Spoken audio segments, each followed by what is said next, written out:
We don't see things as they are. We see them as we are. Right now, you think you're in control of your mind. You think your choices are rational. Your memories are accurate. Your beliefs are your own. But here's the truth nobody wants to hear. You've been lying to yourself your entire life. Your brain rewrites your past to protect your ego. Your emotions make decisions, then trick you into thinking it was logic. The stories you tell yourself about who you are, most of them aren't even yours. This video isn't here to comfort you. It's here to wake you up. We're diving into 100 dark truths about how humans actually think. The patterns, the biases, the self-deceptions we all carry but rarely admit. Some of these will sting. Some will feel personal. And some will change how you see everything. Before we start, I'd love to know where you are tuning in from and what time is it for you. Let's begin. Chapter 1. The Illusions of the Mind. Truth 1. We believe we're rational. We like to imagine ourselves as logical creatures. We think every choice we make, every opinion, every reaction comes from reason.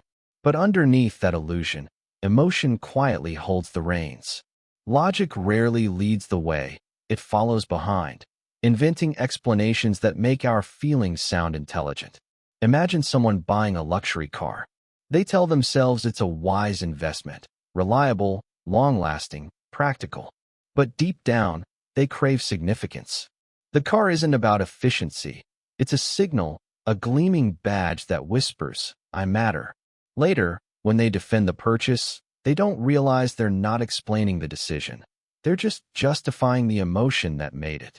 Psychologists call this post-rationalization. The decision is made in the gut, but the story comes from the mind. And the mind is a gifted storyteller. It can turn pride into practicality, envy into ambition, and fear into wisdom. We all do it. Every day, we mistake emotional impulses for reasoned thought.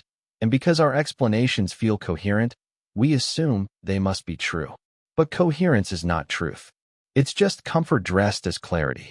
Maybe we aren't creatures of reason. Maybe we're creatures of narrative, desperate to sound reasonable enough to believe our own stories. Truth 2. We see patterns that don't exist. The human brain hates uncertainty. It would rather invent meaning than admit chaos. So it connects dots, even when no dots are there. It sees faces in clouds, omens in coincidences, and destiny in randomness. A gambler rolls dice 3 times and wins twice. He feels a rhythm forming, a lucky streak. A woman sees the clock hit 11:11 and feels the universe is speaking to her. These are not foolish thoughts. They're ancient survival instincts. The brain evolved to spot patterns because missing one could mean death. A rustle in the grass might be the wind, but it could also be a predator. Better to assume meaning than risk being wrong. But that instinct didn't fade when the danger did. It stayed with us, shaping how we see everything from love to luck to conspiracy. We search for signs in silence, trying to make the random personal. The irony is that our pattern seeking once kept us alive, but now it often traps us, making us superstitious, paranoid, or overly confident in our interpretations of the world. We rarely see the world as it is. We see it as a reflection of our hunger for order. And sometimes, we mistake that hunger for truth. Truth 3. We remember stories, not facts. Memory feels sacred, like a vault of truth. But it isn't. It's a living thing that edits itself constantly, bending toward meaning rather than accuracy. Ask 2 siblings about the same childhood memory. You'll hear 2 completely different stories. One remembers the laughter, the warmth, the light. The other remembers the argument, the tears, the sting. Both are true, yet neither is complete. Memory is not a camera. It's a painter reinterpreting moments through the colors of emotion. Cognitive psychology has long known this. We don't store experiences. We store interpretations of experiences. The brain discards the irrelevant and emphasizes what fits our self-image. If you see yourself as a victim, your memories will quietly adjust to keep that story alive. If you see yourself as strong, the same event might transform into a tale of resilience. We think memory is proof of who we are, but it's more like a mirror that changes its reflection every time we look. That's why nostalgia feels sweet even when the past was bitter. It's not the facts we miss. It's the feeling we've rewritten. Maybe the past isn't something that happened. Maybe it's something we're still creating. Truth 4. We ignore what doesn't fit. The human mind is not built for truth. It's built for comfort. When something threatens our worldview, we instinctively turn away. It's called confirmation bias, our tendency to seek only what supports what we already believe. We think we're evaluating reality objectively, but most of the time, we're protecting our identity. Read the news, and you'll notice people aren't searching for information, they're searching for affirmation. A conservative reads conservative sources. A liberal reads liberal ones. Each leaves believing they've found the truth, but they've only reinforced the walls around it. Even on a personal level, we filter life to protect the image we've built. A partner overlooks red flags because they're in love. A manager ignores flaws in their strategy because they designed it. Admitting contradiction would mean questioning themselves, and that's something most minds avoid at all costs. Psychologists call it cognitive dissonance, the discomfort of holding two conflicting truths. To ease that pain, we choose the one that feels safer. And every time we do, the world becomes a little smaller, a little simpler, a little less true. It's easy to call others blind. Harder to admit we're blind to our own blindness. We don't just ignore what doesn't fit. We reshape reality until it does. Truth 5. We overestimate our self-awareness. Most people believe they know themselves, their strengths, their weaknesses, their boundaries. But self-knowledge is one of the greatest illusions of all. You can live decades inside your own mind and still be a stranger there. You can think you're kind until someone threatens your ego. You can think you're honest until the truth costs you something. Most of us mistake familiarity for understanding, as if being near ourselves every day means we truly know who we are. Psychologists call this the introspection illusion. We believe our thoughts are transparent, but much of what drives us operates beneath awareness. Biases, fears, childhood scripts we never rewrote. Think of someone who keeps falling into the same kind of relationship, the same disappointment, the same pattern. They tell themselves they've changed, they've learned. Yet somehow, they end up right back where they started. It's not bad luck. It's self-deception disguised as hope. We're built to survive, not to know. The parts of us that stay hidden often do so because they protect us from pain, from shame, from change. And so we keep walking through life, convinced we've seen our own reflection clearly. But mirrors don't show everything. Some truths live in the blind spots. Truth 6. We mistake confidence for competence. In most rooms, the loudest voice is mistaken for the wisest. Humans have an ancient tendency to equate certainty with truth. It began as a survival instinct. In the chaos of early tribes, those who sounded sure were followed, while hesitation meant danger. Today, this same instinct drives boardrooms, classrooms, and even friendships. A man in a meeting speaks with conviction, declaring his plan flawless. He uses firm language, steady eye contact, and a calm tone. Around the table, heads nod. Few question him. Yet later, when the plan collapses, people realize he had no more insight than anyone else, only more confidence. Psychologists call this the confidence heuristic. The brain shortcuts analysis by assuming certainty equals accuracy. That's why a confident liar can win elections, close deals, or lead crowds astray. Meanwhile, the quiet expert, the one who hesitates before speaking, is overlooked. Their humility, which reflects real understanding, is mistaken for weakness. This illusion sustains much of our society. We listen to those who sound sure, not those who think deeply. Confidence creates the illusion of competence, and that illusion shapes careers, relationships, and even nations. Truth 7. We hate admitting we're wrong. To the human mind, being wrong feels like a small death. The ego depends on the belief that we are consistent, logical beings. So when reality contradicts us, the mind resists. It twists memory, rewrites the narrative, and builds excuses to preserve a sense of identity. Two friends argue. One insists a movie was directed by a certain filmmaker. Later, when proven wrong, they laugh it off, but internally, something stings. They might even half convince themselves that they knew, but just misspoke. The ego's goal isn't truth, it's protection. Psychologists have studied this phenomenon in what's called cognitive dissonance. When beliefs and facts collide, the discomfort can be unbearable. So instead of changing beliefs, people adjust perception. They reinterpret evidence or dismiss it entirely. That study was biased. Those people don't know the full story. It's not about honesty, it's about emotional survival. This inability to admit fault poisons relationships and public discourse. Most arguments aren't about discovering truth, they're about preserving pride. In the end, silence or justification replaces the simple phrase, "You're right." And in that silence, understanding dies a quiet death. Truth 8. We see ourselves as the hero. Every person carries a private story where they are the protagonist.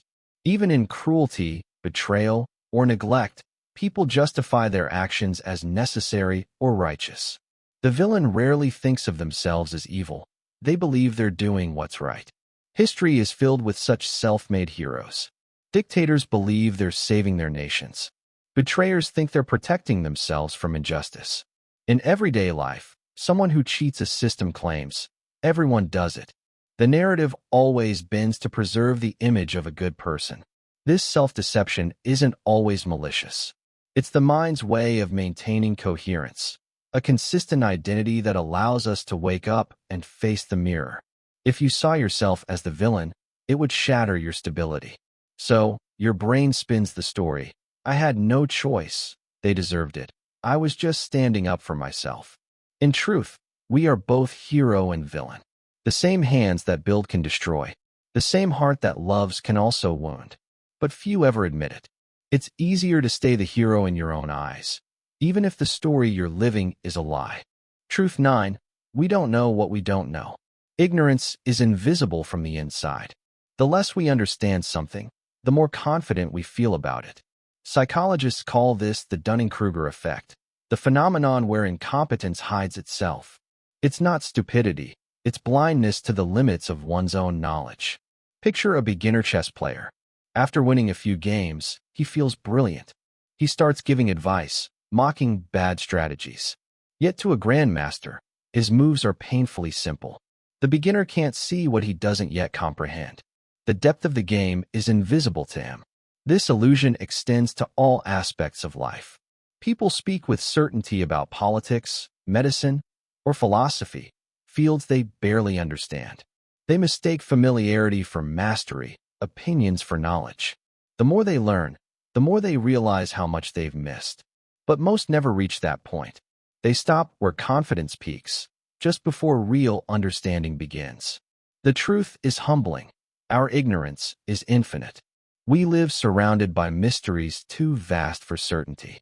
Yet the mind hates uncertainty, so it invents confidence to fill the void. It's not intelligence that blinds us, but our comfort with not knowing. Truth 10. We invent reasons for feelings. Humans like to believe we think first and feel later, but the process is reversed. Emotion comes first, thought follows. You feel a flicker of unease when meeting someone. Then your mind rushes in to explain it. Something about them seems off. You call it intuition, unaware it may just be bias, past experiences, or subtle cues misread by the subconscious. Psychologist Robert Zajonc once argued that affect, the emotional response, precedes cognition. We feel before we know why. This explains why advertising, politics, and religion often appeal to emotion rather than reason. If you can make someone feel, you don't have to convince them logically. They'll do that themselves afterward. A man sees a luxury watch and feels desire. His brain quickly justifies it. It's an investment piece. I deserve this. But the reasoning is an afterthought, a story layered over the emotion. The decision was already made when he felt that initial spark. This emotional storytelling runs deep. It shapes love, fear, faith, and prejudice. We rationalize attraction, hatred, even belief systems. We think we're explaining the truth, but we're often just explaining how we feel. Logic becomes the servant of emotion, not its master. Chapter 2. The Games of Power and Control. Truth 11. We crave control more than happiness.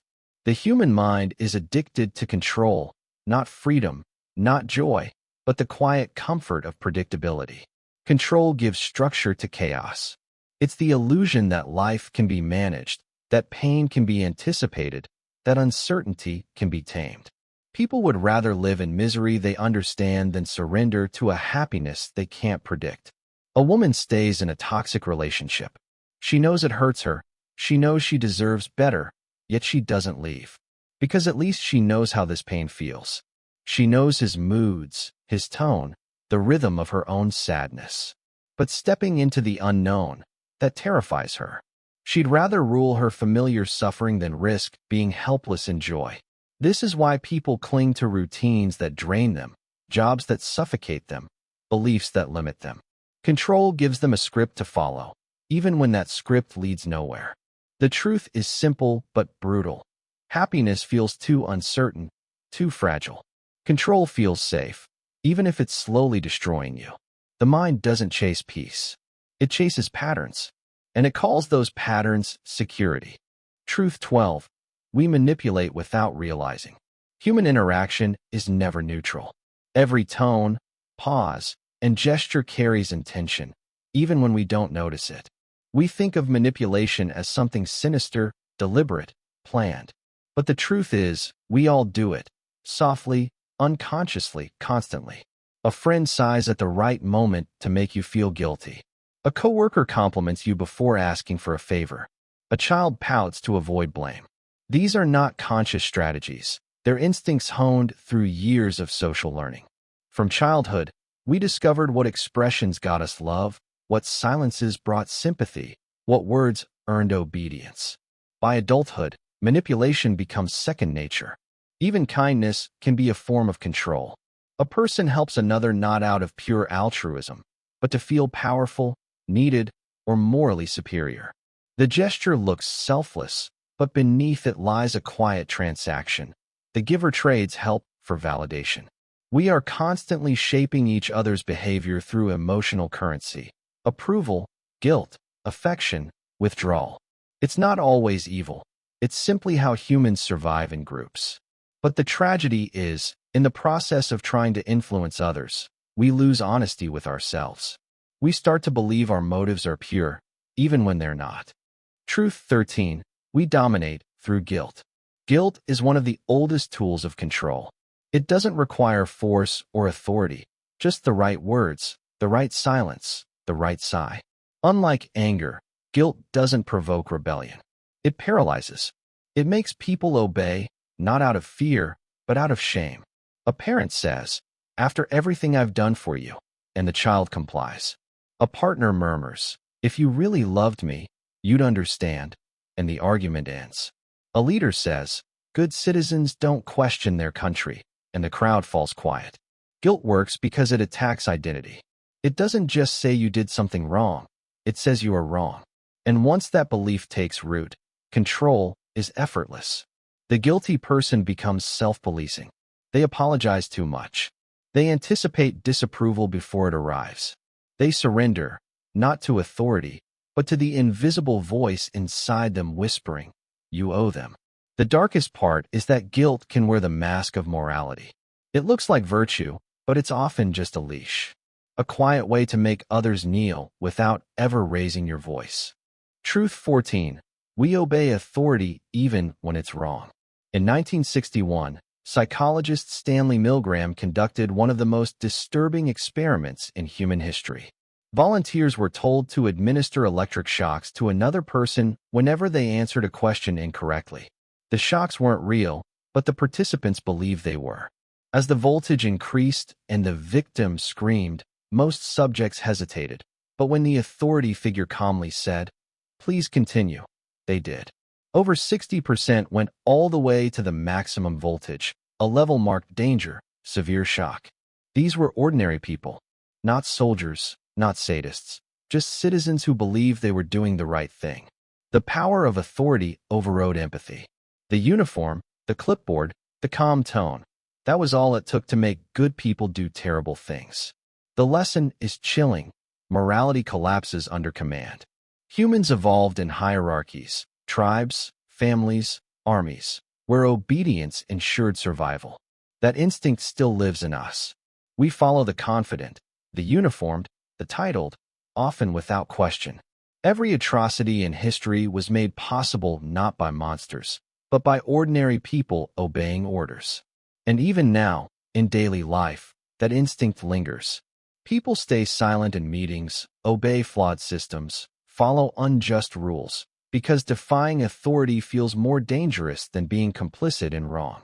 Obedience feels safe, but safety often hides the seeds of cruelty. Truth 15. We trade authenticity for approval. There's a quiet loneliness in every human heart, the fear of being unloved, unseen, rejected. To escape it, people wear masks. They edit themselves to fit into rooms, to belong to groups, to be liked. They trade their authenticity for approval, piece by piece, until even they forget who they were underneath. At work, someone laughs at jokes they don't find funny. With friends, they agree with opinions they secretly question.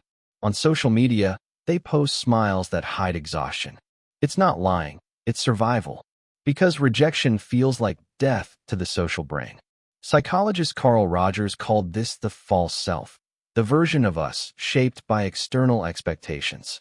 Over time, the false self grows thicker while the real one withers. You stop expressing unpopular truths. You silence discomfort. You say what earns applause.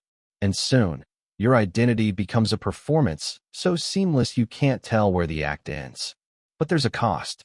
Approval fills the space where authenticity should live, yet it never satisfies. You feel hollow even when accepted, restless even when praised.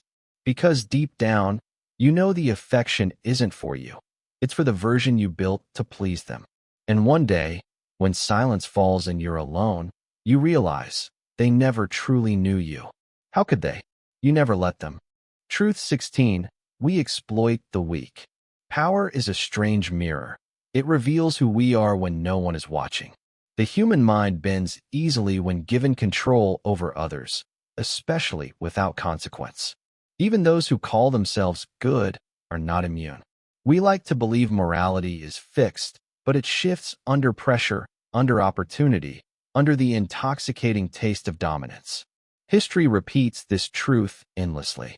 In 1971, the Stanford prison experiment placed ordinary students into two roles, guards and prisoners. Within days, the guards began humiliating, tormenting, and dehumanizing the prisoners. The experiment was meant to last 2 weeks. It was shut down in 6 days. None of those young men were inherently cruel. They were simply given permission. When people feel unaccountable, they stop seeing others as equals. The uniform, the title, the badge, they create distance. Empathy dissolves, replaced by hierarchy. A boss belittles an intern because he can. A teacher humiliates a student to feel important. A politician exploits citizens because no one stops him. Cruelty rarely begins as evil. It begins as curiosity, a quiet test of boundaries. What happens if I push a little further? And when no one resists, morality erodes grain by grain, until what's left is the illusion of righteousness standing on a foundation of pain. We tell ourselves we'd never do the same. But the real test of character isn't how we act when oppressed. It's how we act when we hold the leash. Truth 17. We value status over truth. If two people tell the same truth, we believe the one wearing the suit. Authority seduces the mind. Prestige blinds judgment. Human beings are social animals. We evolved to follow leaders, not logic. This bias shows up everywhere. A celebrity endorses a product, and sales skyrocket. A famous author makes a claim, and it's accepted as wisdom. Meanwhile, a quiet voice saying the same thing is ignored. The words don't change, only the status of the speaker does. Psychologists call this the authority bias, our tendency to equate confidence, fame, or titles with credibility. It's why misinformation spreads faster when it wears a polished mask. People don't seek truth. They seek reassurance from someone who seems to know. In offices, the least competent person often rises fastest, not because of talent, but because of presentation. They sound sure. They look composed. They fit the image of authority. Truth rarely matters as much as performance. The irony is painful. We claim to admire honesty, yet we reward charisma. We confuse knowledge with status and wisdom with fame. The truth may whisper from the corner, but will turn toward the ones speaking from the stage. Truth 18. We use morality as a weapon. Morality was meant to guide humanity, but often it becomes a blade disguised as virtue. The most dangerous people are those who believe they are unquestionably right. Because when you see yourself as righteous, cruelty feels justified. Across history, moral conviction has burned more villages than greed ever did. Wars, inquisitions, witch hunts, all carried out in the name of doing what's right. When people weaponize morality, they no longer see humans, only sinners, heretics, enemies. It happens in small ways too. A friend uses moral language to shame another. You should be more grateful. A colleague justifies betrayal as for the greater good. A community ostracizes someone not for wrongdoing, but for nonconformity. In each case, morality becomes control, a way to elevate oneself by diminishing others. We rarely question our righteousness. It's easier to attack evil than to confront the possibility that we might be cruel while believing we're good. True morality requires doubt, the willingness to question your own virtue.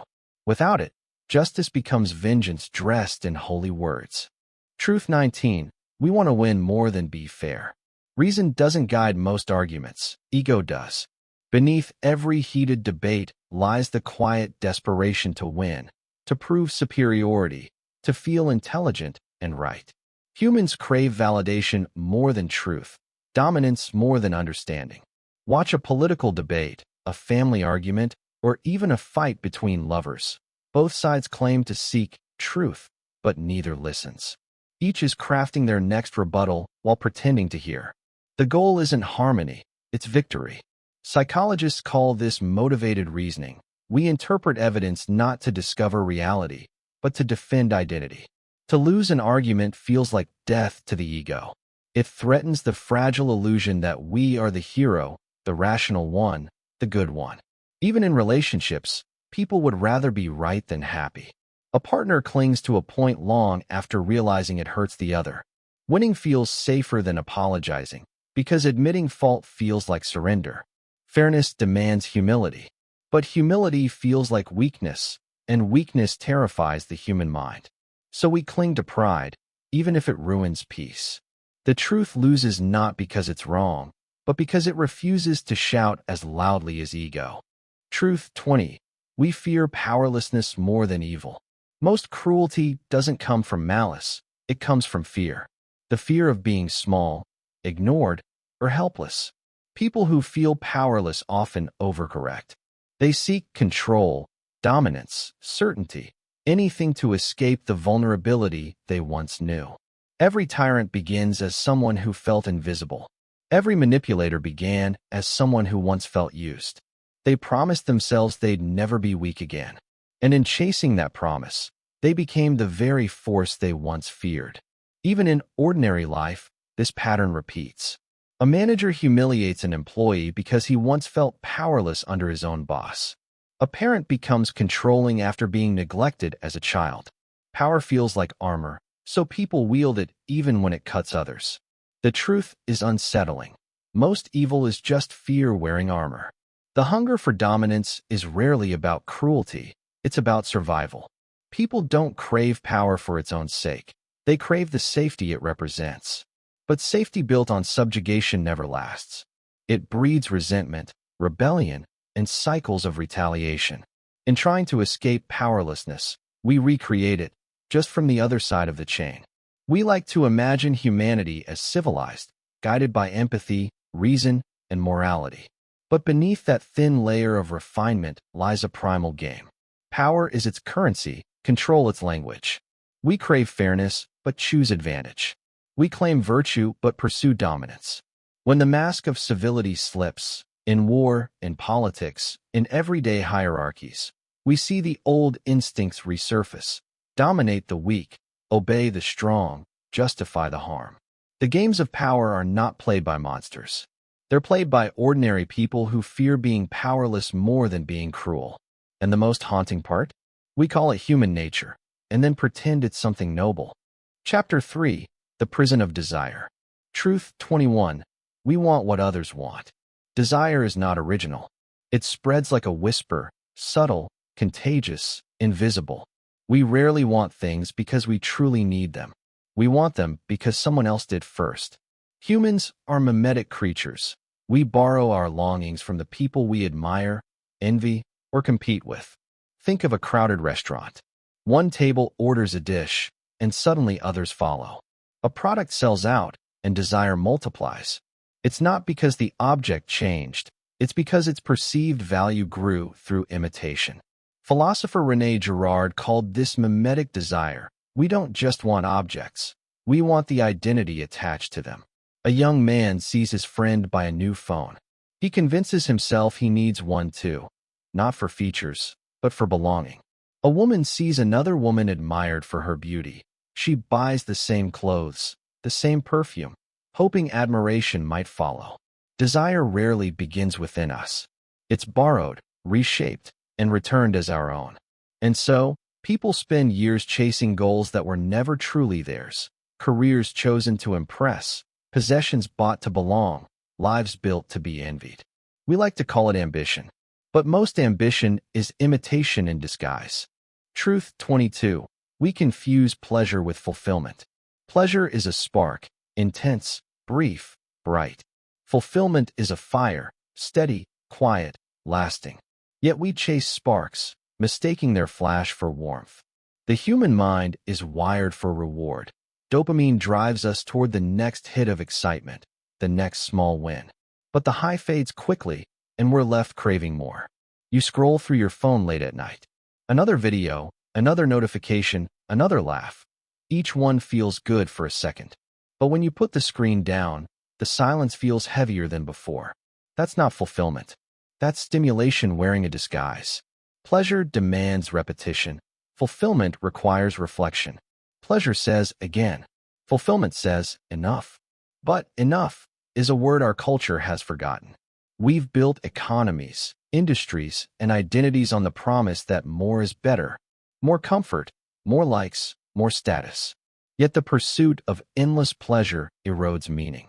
The more you feed it, the hungrier it becomes. Like sugar, it sweetens for a moment, then leaves you empty. True satisfaction doesn't come from intensity.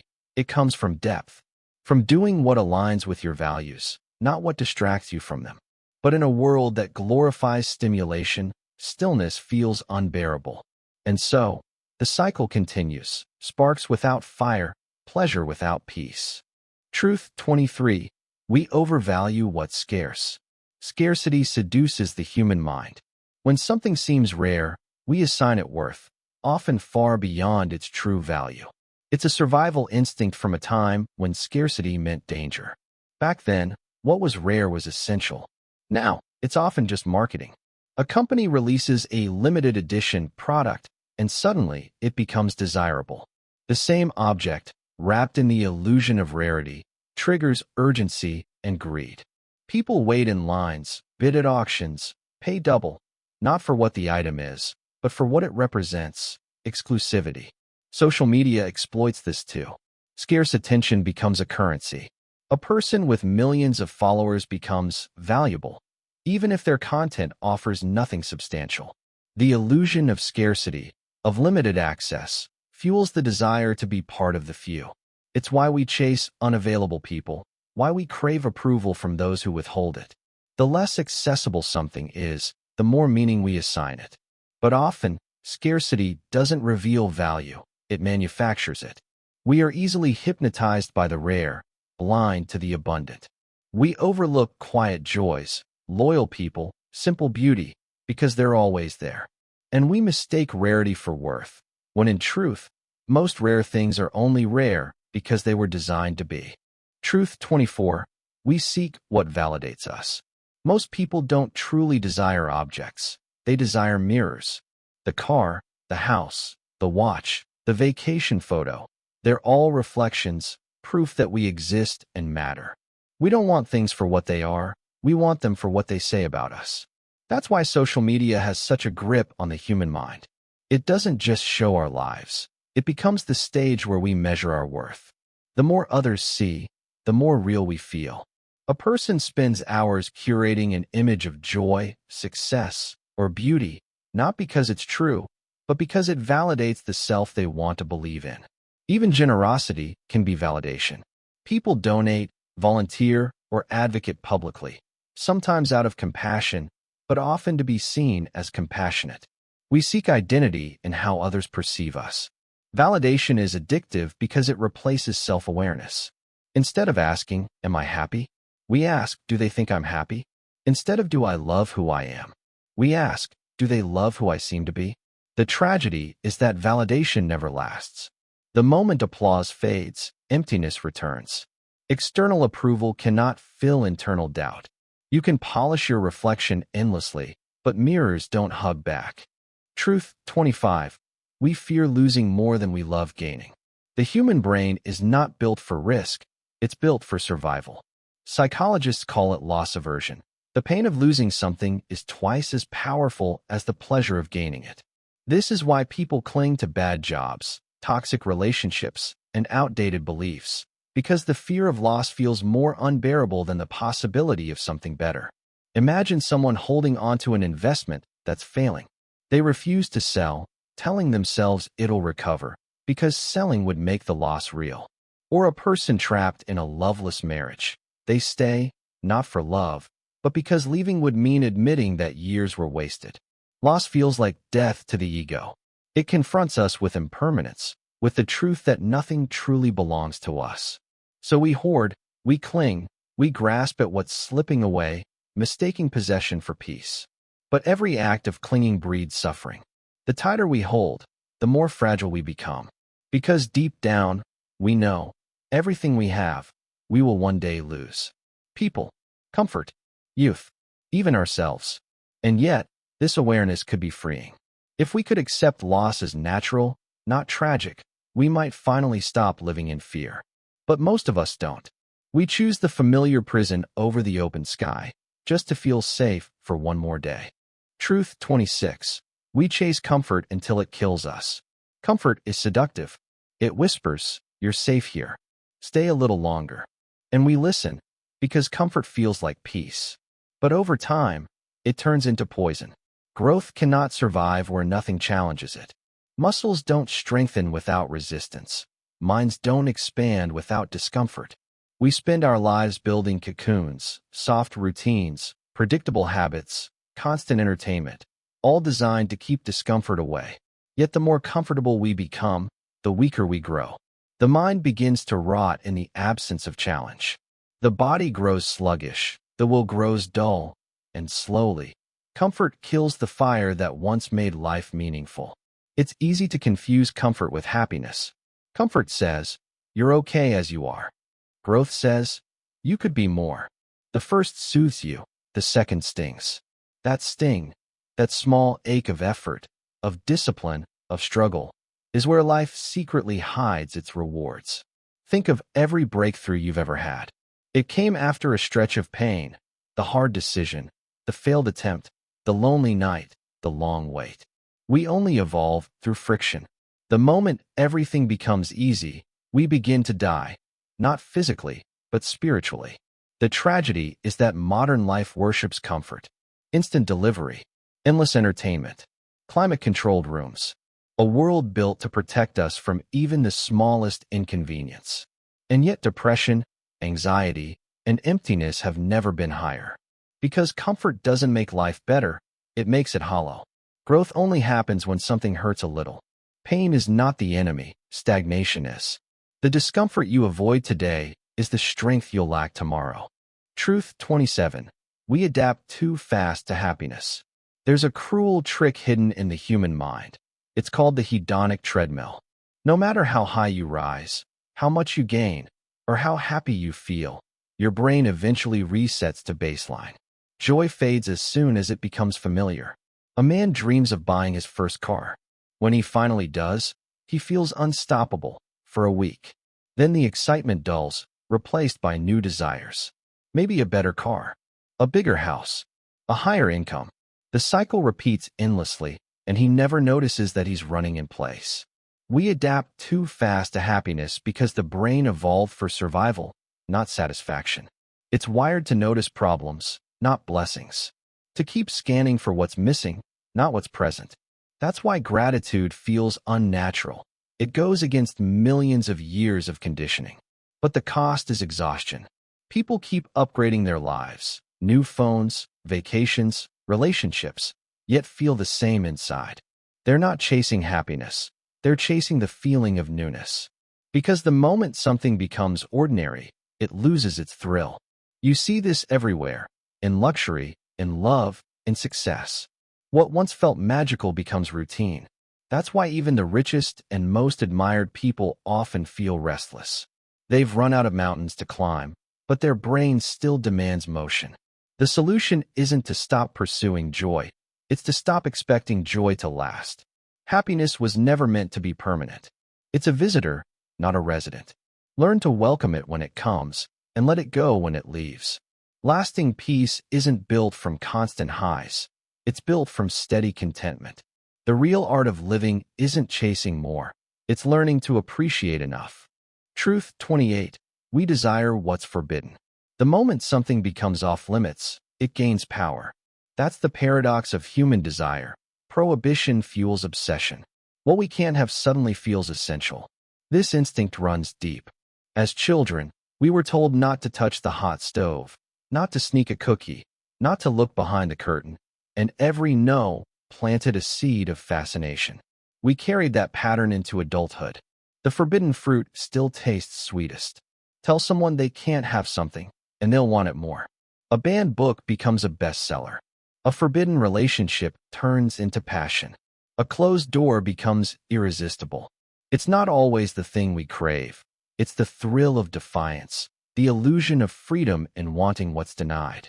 Marketers understand this better than anyone. Limited access. Members only. Invite required. They know that the more something seems restricted, the more we project meaning onto it. We think, if it's hard to get, it must be special. But forbidden desire isn't love. It's rebellion dressed as passion. It's our ego wanting to conquer the barrier, not cherish the object. That's why the thrill fades the moment the boundary disappears. What was once mysterious becomes ordinary.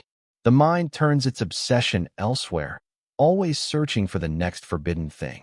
Because deep down, we're not chasing objects, we're chasing intensity.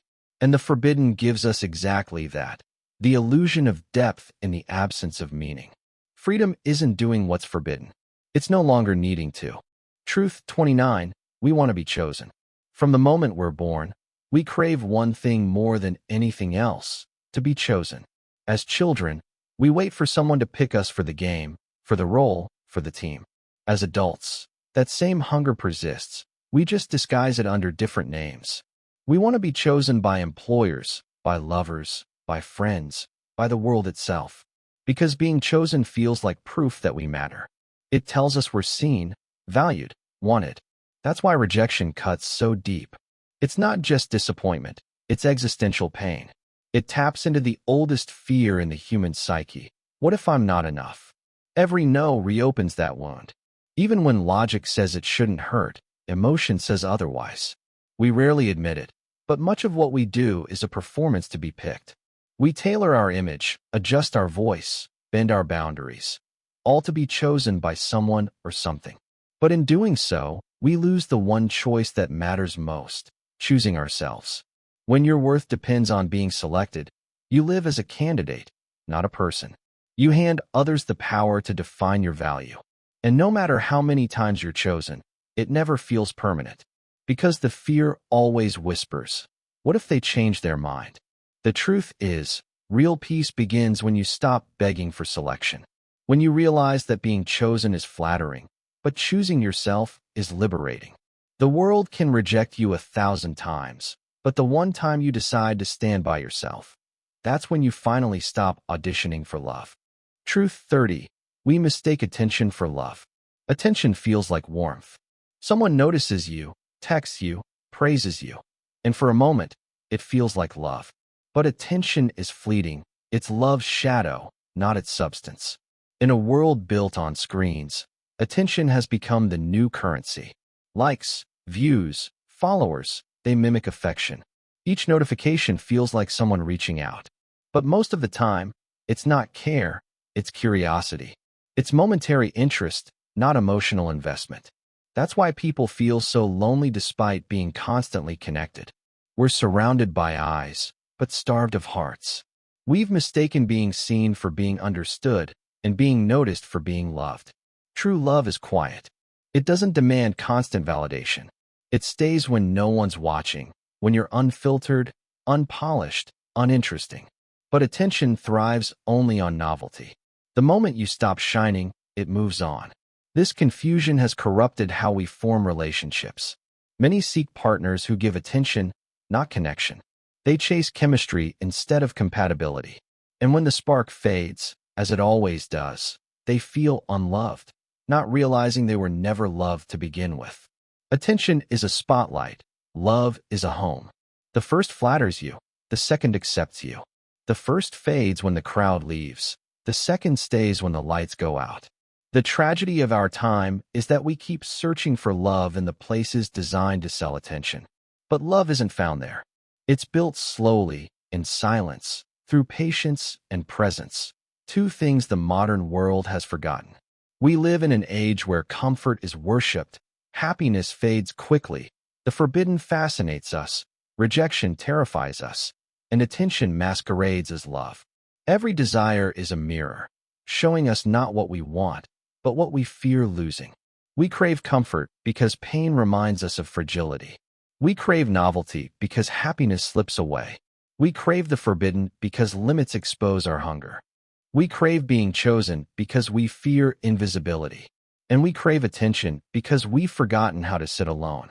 But all of it, every craving, every pursuit, stems from one illusion. That peace lies outside of us. It doesn't. It never has.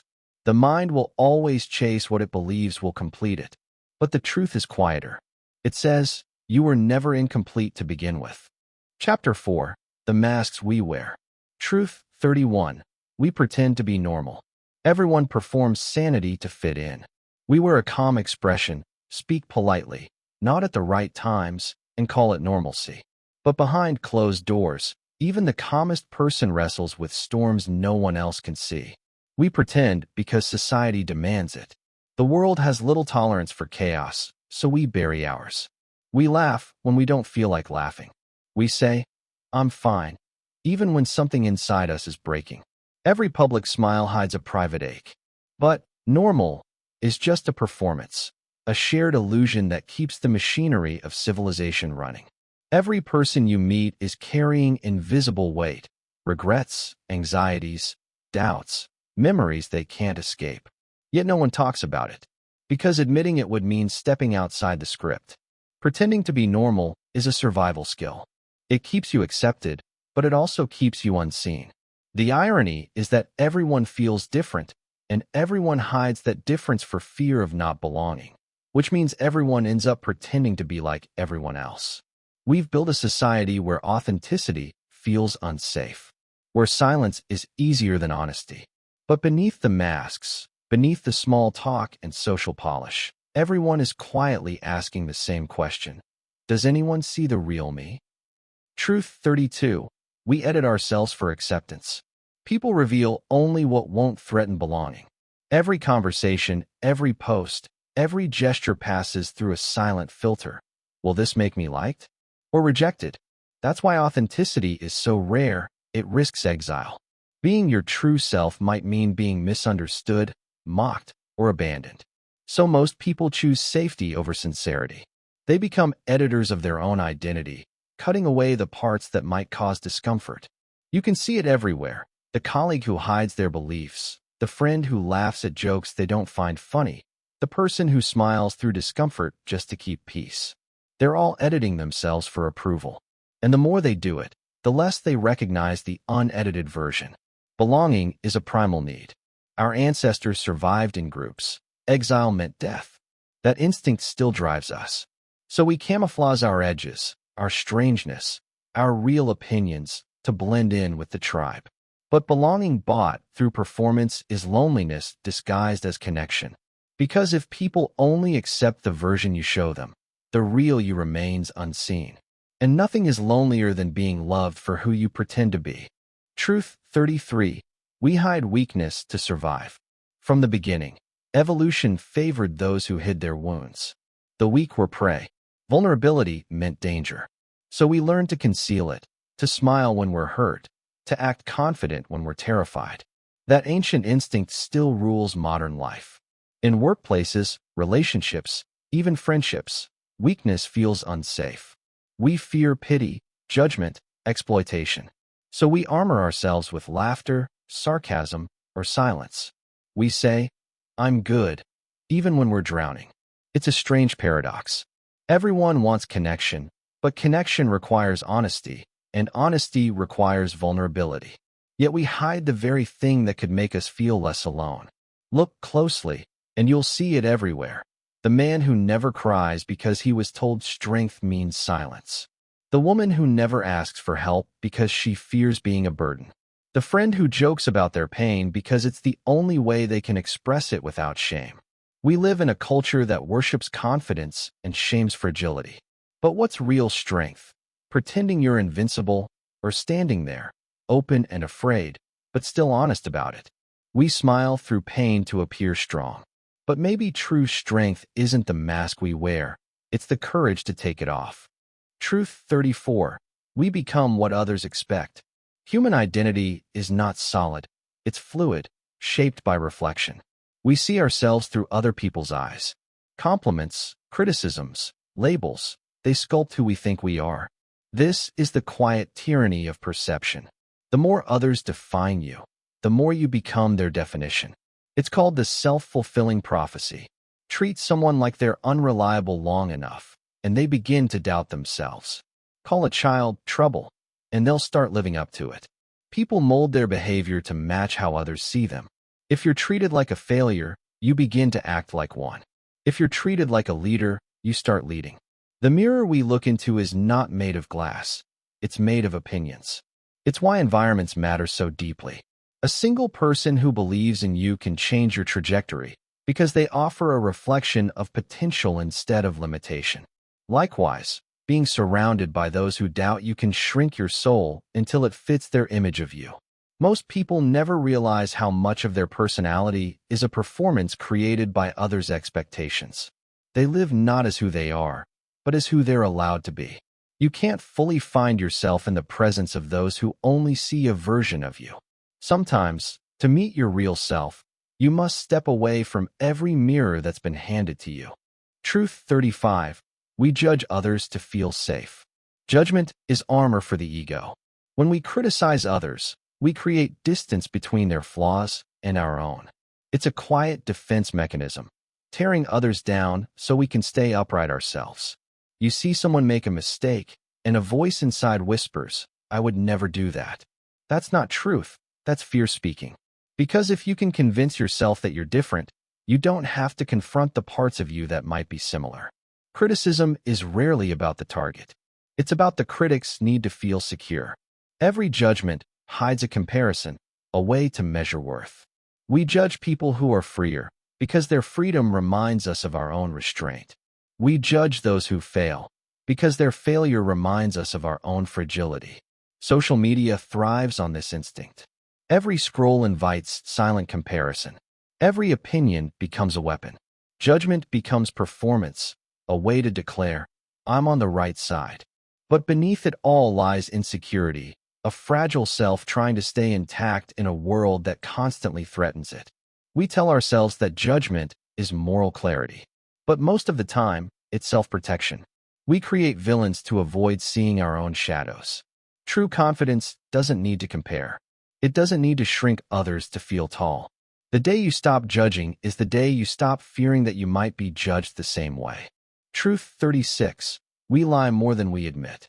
Humans lie constantly, not always out of malice, but out of necessity. "I'm fine. I'm busy. I'll think about it."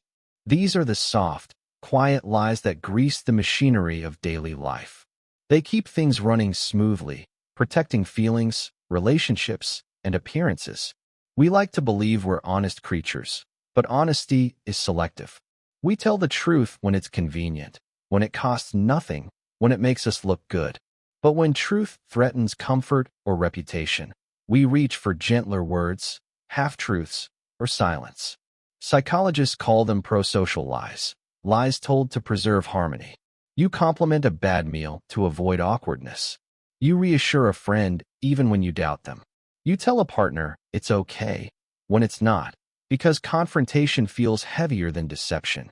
Yet each small lie builds a wall between our inner and outer selves. Over time, we forget where sincerity ends and performance begins. We become fluent in diplomacy, but strangers to honesty. The most dangerous lies aren't the ones we tell others. They're the ones we tell ourselves. I'm happy. I've moved on. It doesn't bother me. Those lies keep us functional, but not free. We lie because truth demands vulnerability, and vulnerability feels unsafe. So we choose peace over authenticity, until peace becomes another form of pretending. Truth 37. We confuse politeness with goodness. Politeness and goodness were the same smile, but they are born from different intentions. Goodness comes from empathy, a genuine desire to help or understand. Politeness comes from calculation, a strategy to maintain comfort or control. Society teaches us to be nice, not necessarily kind. Be respectful, don't make a scene, keep the peace. But peace built on pretense isn't peace, it's performance. Think of the coworker who compliments you, then gossips the moment you leave. The neighbor who greets you warmly but silently resents your existence. Or the public figure who preaches kindness while exploiting others in private. Their politeness is armor, a way to appear moral without the discomfort of actually being moral. Politeness is easy. It costs nothing. It wins approval. But goodness requires sacrifice, listening when it's inconvenient, helping when it's risky, speaking truth when it's unpopular. The danger is that politeness feels virtuous. It lets us feel moral without being moral. We can smile, nod, and appear compassionate while our motives remain untouched. Some of the kindest smiles hide the coldest intentions, and some of the rudest people carry the purest hearts. Goodness has nothing to do with tone and everything to do with truth. Truth 38. We worship appearances. Humans evolved to judge by sight. In the wild, quick judgments meant survival, friend or foe, sick or healthy, strong or weak. But in modern life, that instinct lingers, twisting our perception of worth. We still worship what we see. Beauty, status, wealth, posture. These surface cues dictate how we treat others. A person in designer clothes commands more respect than someone in rags, even if their minds are equal.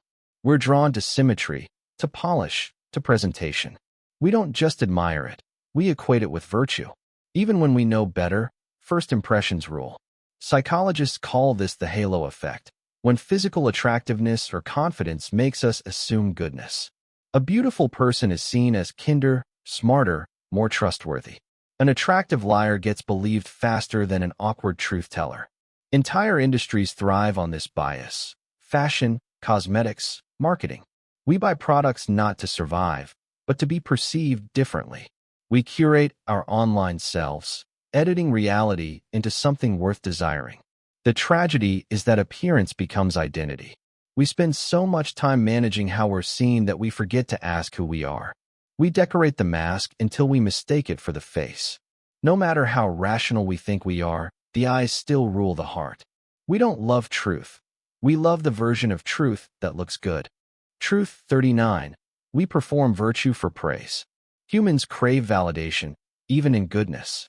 So we've turned morality into theater. Acts of kindness become content. Outrage becomes performance. Empathy becomes branding. We live in an age of moral exhibitionism, where doing good is often less about compassion and more about recognition. A donation isn't complete until it's posted. A kind act isn't real unless it's seen. People want to be known as good more than they want to be good.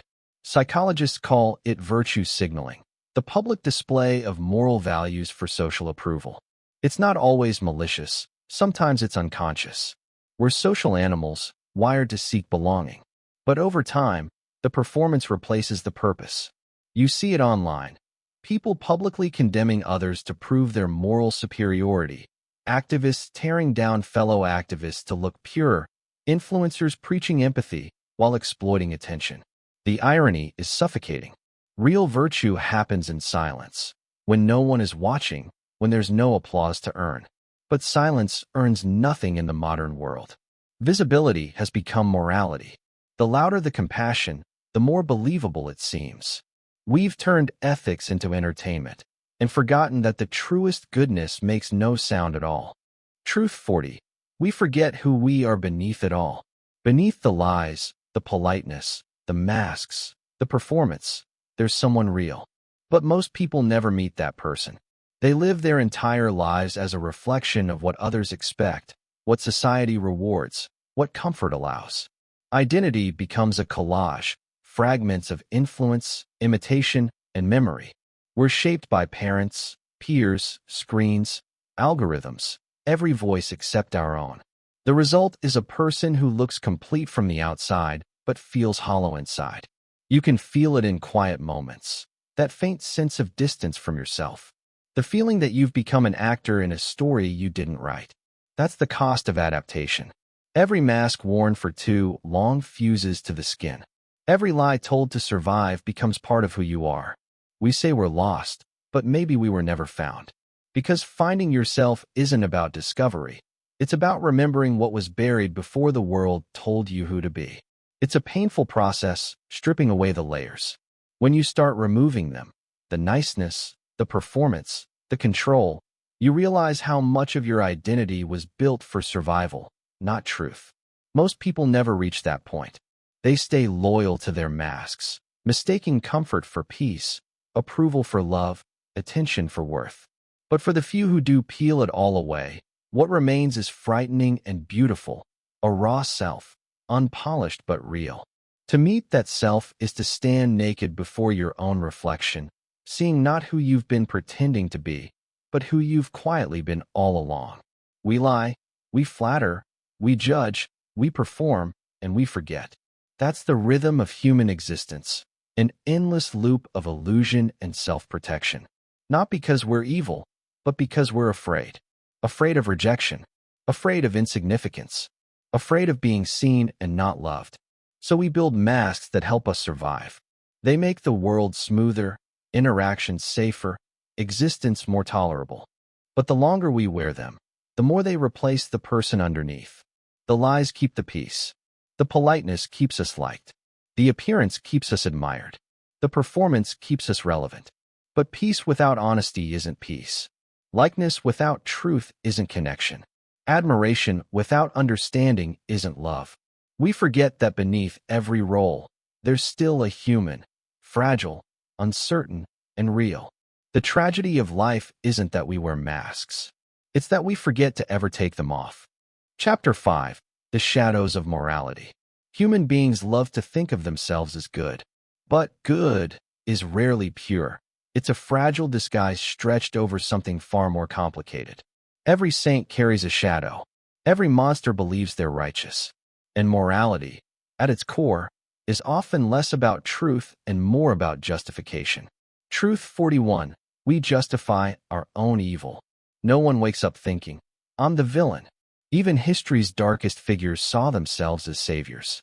Hitler believed he was cleansing the world. Religious inquisitors believed they were defending faith. Every cruelty has a story, a reason that feels noble to the one committing it. This is the most dangerous truth about human nature. Evil doesn't come wearing horns. It comes wearing purpose. When a soldier kills in war, he calls it duty. When a corporation exploits workers, they call it business. When someone betrays a friend, they call it self-protection. We have a moral alibi for every wrong we do, because the mind can't survive believing it's evil. The ego edits reality, paints over guilt, rewrites motives until we're the hero again. That's why most people never truly repent. They just rearrange the narrative to look righteous. We don't say, I hurt them. We say, they deserved it. We don't say, I lied. We say, I didn't want to hurt them. We turn cruelty into care, selfishness into necessity, and deceit into diplomacy. Evil doesn't need to justify itself to others. It only needs to justify itself to the mirror. Truth 42. We forgive ourselves faster than others. The human mind is an expert defense attorney, always ready to explain, excuse, or rationalize our actions. When we hurt someone, it's context. When they hurt us, it's character. You forget your lies faster than you forgive theirs. You remember their insults longer than your own. It's moral relativism in action, bending ethics depending on who benefits. My mistake was an accident. Yours was deliberate. That's how the ego protects itself. Imagine two drivers collide at an intersection. One says, he wasn't paying attention. The other says, it wasn't my fault. I didn't see the light. Same event. Two different moral realities. We measure others by their outcomes and ourselves by our intentions. That's why even the most self-proclaimed honest person still lives inside a moral bubble. We don't see fairness, we see comfort. And our mind will twist logic endlessly just to maintain it. Truth 43.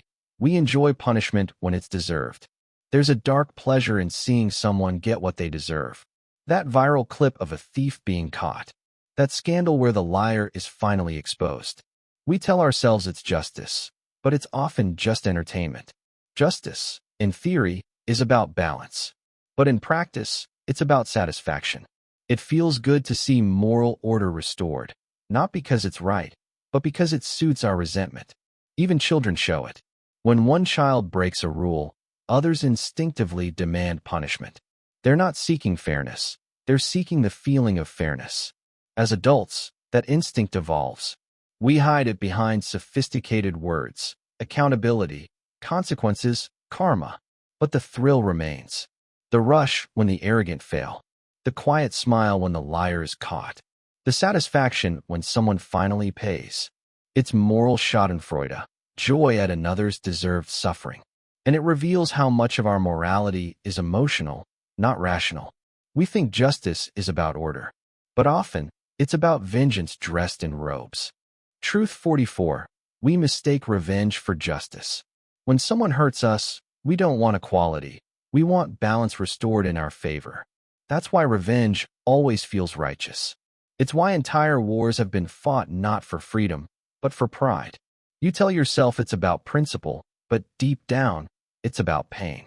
You don't want fairness. You want them to feel what you felt. The human mind blurs the line between moral correction and emotional satisfaction. We crave to hurt back, but with the illusion of virtue. That's why revenge stories dominate our myths and movies. From Achilles to Batman, we glorify those who avenge. We call it justice to make it digestible. But true justice is impartial, and humans rarely are. If your friend commits a crime, you'll seek mercy. If your enemy commits the same one, you'll demand punishment. Justice without empathy becomes cruelty. Empathy without justice becomes chaos. But most people don't seek either. They just want closure. And revenge, however fleeting, gives the illusion of it. The tragedy is, once you've won, the emptiness remains. Because revenge never heals. It only completes a circle of pain. Truth 45. We exploit guilt to feel pure. Guilt is the shadow side of morality, and humans use it like a tool. We confess not always to change, but to feel cleansed. We apologize not to repair, but to reset our conscience. And when guilt fades, we quietly repeat the sin. It's a cycle as old as religion. Sin, guilt, confession, relief, then back to sin again. We crave the emotional release of guilt because it reaffirms our goodness. The sinner who feels bad still feels moral. And that self-image, I may have failed, but at least I care, becomes intoxicating. Even public apologies work this way. People say sorry online not to make amends, but to restore their social purity. It's performance penance, an emotional transaction to buy back credibility. This cycle explains why guilt is so profitable. Entire industries feed on it. Self-help gurus, moral activists, even religions. They promise redemption for a price. But real morality doesn't come from guilt. It comes from awareness, the ability to face our darkness without hiding behind apology or ritual. When people confess, they often feel pure again. But purity isn't about feeling clean. It's about confronting why you got dirty in the first place. Truth 46. We condemn others to feel clean. Blaming others is one of humanity's oldest forms of self-purification. When we point at someone else's sins, we momentarily wash away our own. It's psychological hygiene, moral soap for a dirty conscience. That's why people love outrage. It's not about justice, it's about cleansing. Every scandal, every downfall, every exposed villain gives the rest of us a temporary halo. You see it online every day. The same people who commit quiet cruelties in private, gossip, deceit, selfishness, scream the loudest when a public figure falls, because condemning another sinner makes them feel saintly by comparison. The medieval church had confession booths. Modern society has comment sections. Different rituals, same function, to feel morally clean without actually changing. Even in personal relationships, we weaponize blame to purify ourselves. When things go wrong, the instinct isn't to ask, "What did I do?" It's to declare, "It wasn't my fault." We project guilt outward to escape it inward. The mind, desperate for purity, casts its dirt onto others and feels reborn for a moment. But that moment never lasts. Because moral superiority is a drug, short-lived, euphoric, and addictive. The more we condemn others, the less we notice the rot within. Truth 47. We follow morals that benefit us. No one truly believes in universal morality. They believe in convenient morality, the kind that protects their interests. Even principles are self-serving. People defend values that secure their comfort, not the truth. The rich call taxes theft. The poor call redistribution justice. Each side cloaks self-interest in moral vocabulary. Ask a businessman about freedom, and he means profit. Ask a politician about security, and he means control. Ask a parent about discipline, and they mean obedience. Morality bends around what people fear losing. The student defends fairness until grades are curved. The worker defends honesty until their job is at risk. The faithful defend mercy until forgiveness hurts their pride. It's not hypocrisy, it's human nature. We don't follow morals because they're right. We follow them because they work for us. Even when we do good, there's an invisible calculation behind it. Generosity buys peace of mind. Forgiveness buys superiority. Charity buys reputation. We love our moral principles, right up until they cost us something. Then, suddenly, every rule becomes negotiable. Humans don't serve morality. They use it as a shield, a weapon, or a currency. And when it stops paying off, they rewrite it. Truth 48. We hide cruelty behind rules. The most terrifying evil doesn't come from monsters. It comes from bureaucrats. Ordinary people, following ordinary rules, doing unspeakable things because it's procedure. Bureaucracy turns empathy off. Responsibility dissolves in paperwork. Everyone's just doing their job. A soldier presses a button that wipes out a village because orders said so. A clerk stamps a form that denies food aid because the policy demands it. A CEO lays off thousands because the spreadsheet recommended it. When systems take over, morality shuts down. The rule becomes the excuse. Just following orders, history's favorite defense. The Milgram experiment proved it decades ago. Ordinary people will electrocute strangers simply because an authority figure told them to. The moment a uniform or title enters the room, conscience takes a step back. This is how evil industrializes.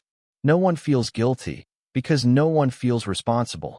Cruelty becomes procedural, emotionless, efficient. Empathy doesn't die with hatred. It dies with obedience. And once obedience takes hold, people stop asking why. They just ask how. How to meet quotas. How to stay compliant. How to follow orders cleanly. Human beings have always hidden their worst acts behind the comfort of rules. Because rules make sin feel organized. Truth 49. We need enemies to define ourselves. Every us requires a them. Without an enemy, identity collapses. Nations define themselves against rivals. Religions define themselves against heretics. People define themselves against whoever threatens their ego. If you want to unite a group, give them someone to hate. It's the oldest political trick in existence, and the most effective. Because shared hatred feels like belonging. It's easier to say we're not like them then we don't know who we are. Even friendships and social circles run on quiet opposition. You bond with some people not because you're alike, but because you share a common enemy. A person, a belief, a tribe, a lifestyle. The mind loves conflict because it gives direction. Without an adversary, purpose dissolves. So we keep creating new enemies to sustain meaning. When wars end, societies fracture. When revolutions succeed, factions split. Because humans can't function long without opposition, they lose identity. Even on a personal level, you define yourself through contrast. You're kind compared to someone rude. You're disciplined compared to someone lazy. You're moral compared to someone corrupt. Without villains, there are no heroes. And that's the paradox of humanity. We crave peace, yet constantly recreate the conflict we claim to hate. Because we needed to know who we are. Truth 50. We fear our own capacity for evil. The final truth cuts the deepest. We don't fear evil in the world. We fear the evil in ourselves. Most people imagine cruelty as something out there, something others do. But history, psychology, and experience all whisper the same warning. Under the right conditions, anyone can become monstrous. Put a kind person in unchecked power, a moral person in desperation, a loving person in betrayal, and you'll watch the mask slip. We tell ourselves, I could never do that. But every human atrocity was carried out by people who once said the same thing. That's why we cling to morality. Not because we're inherently good, but because we're terrified of what we might do without it. Rules, religion, law, social order, they're cages we've built around our own instincts. We fear losing control because deep down, we know what waits beneath it. Carl Jung called it the shadow, the repressed part of ourselves that holds every impulse we deny. Envy, lust, rage, dominance. The more we reject it, the more it grows in secret. That's why moral crusaders often fall hardest. They fight evil so loudly outside themselves that they forget to guard against it inside. The truth is, morality isn't proof of purity, it's proof of fear. The fear of what we could become if we stopped pretending to be good. We aren't moral because we're pure. We're moral because we're dangerous. And morality is how we chain the beast before it wakes. Chapter 6. The Weight of Loneliness. Loneliness isn't silence. It's the echo of a voice that never answers back. Humans were born to connect, to be understood, to belong. But somewhere along the way, connection became performance. And now, surrounded by endless noise, most people whisper into the void, hoping someone, anyone, is really listening. Truth 51. We feel alone in crowds. Loneliness isn't about being alone. It's about being unseen. You can stand in a crowded room, laughter bouncing off the walls, conversations spilling like warm light, and still feel invisible. Because loneliness isn't cured by proximity. It's cured by presence. The modern world keeps us surrounded, but disconnected. We live in cities packed with millions of people, yet we move like ghosts through each other's lives. Everyone has somewhere to be, something to prove, someone to impress, but few stop long enough to truly see. A person posts a picture, gets hundreds of likes, and still lies awake feeling unwanted. Another attends gatherings, smiles at jokes, and leaves unnoticed. It's not that no one's around, it's that no one's with them. This is the great illusion of modern life. The more we connect, the more isolated we feel. Because connection without understanding only deepens the void. It's like drinking seawater. It looks like what you need, but only leaves you thirstier. Chapter 6. The Weight of Loneliness. Loneliness isn't silence. It's the echo of a voice that never answers back. Humans were born to connect, to be understood, to belong. But somewhere along the way, connection became performance. And now, surrounded by endless noise, most people whisper into the void, hoping someone, anyone, is really listening. Truth 51. We feel alone in crowds. Loneliness isn't about being alone. It's about being unseen. You can stand in a crowded room, laughter bouncing off the walls, conversations spilling like warm light, and still feel invisible. Because loneliness isn't cured by proximity. It's cured by presence. The modern world keeps us surrounded, but disconnected. We live in cities packed with millions of people, yet we move like ghosts through each other's lives. Everyone has somewhere to be, something to prove, someone to impress, but few stop long enough to truly see. A person posts a picture, gets hundreds of likes, and still lies awake feeling unwanted. Another attends gatherings, smiles at jokes, and leaves unnoticed. It's not that no one's around, it's that no one's with them. This is the great illusion of modern life. The more we connect, the more isolated we feel. Because connection without understanding only deepens the void. It's like drinking seawater. It looks like what you need, but only leaves you thirstier. Truth 52. We hide pain to be loved. Most people believe love must be earned, and pain makes them unlovable. So they hide it. They swallow it. They smile. From childhood, we learn the rules. Don't cry too much. Don't be too sensitive. Don't be a burden. And so, by adulthood, most have mastered the art of pretending to be fine. A man smiles at work while quietly breaking inside. A woman comforts others, but never herself. Friends laugh together, each convinced the other is happier. It's a silent deal we all sign without realizing. I'll hide my pain if you'll keep pretending you don't see it.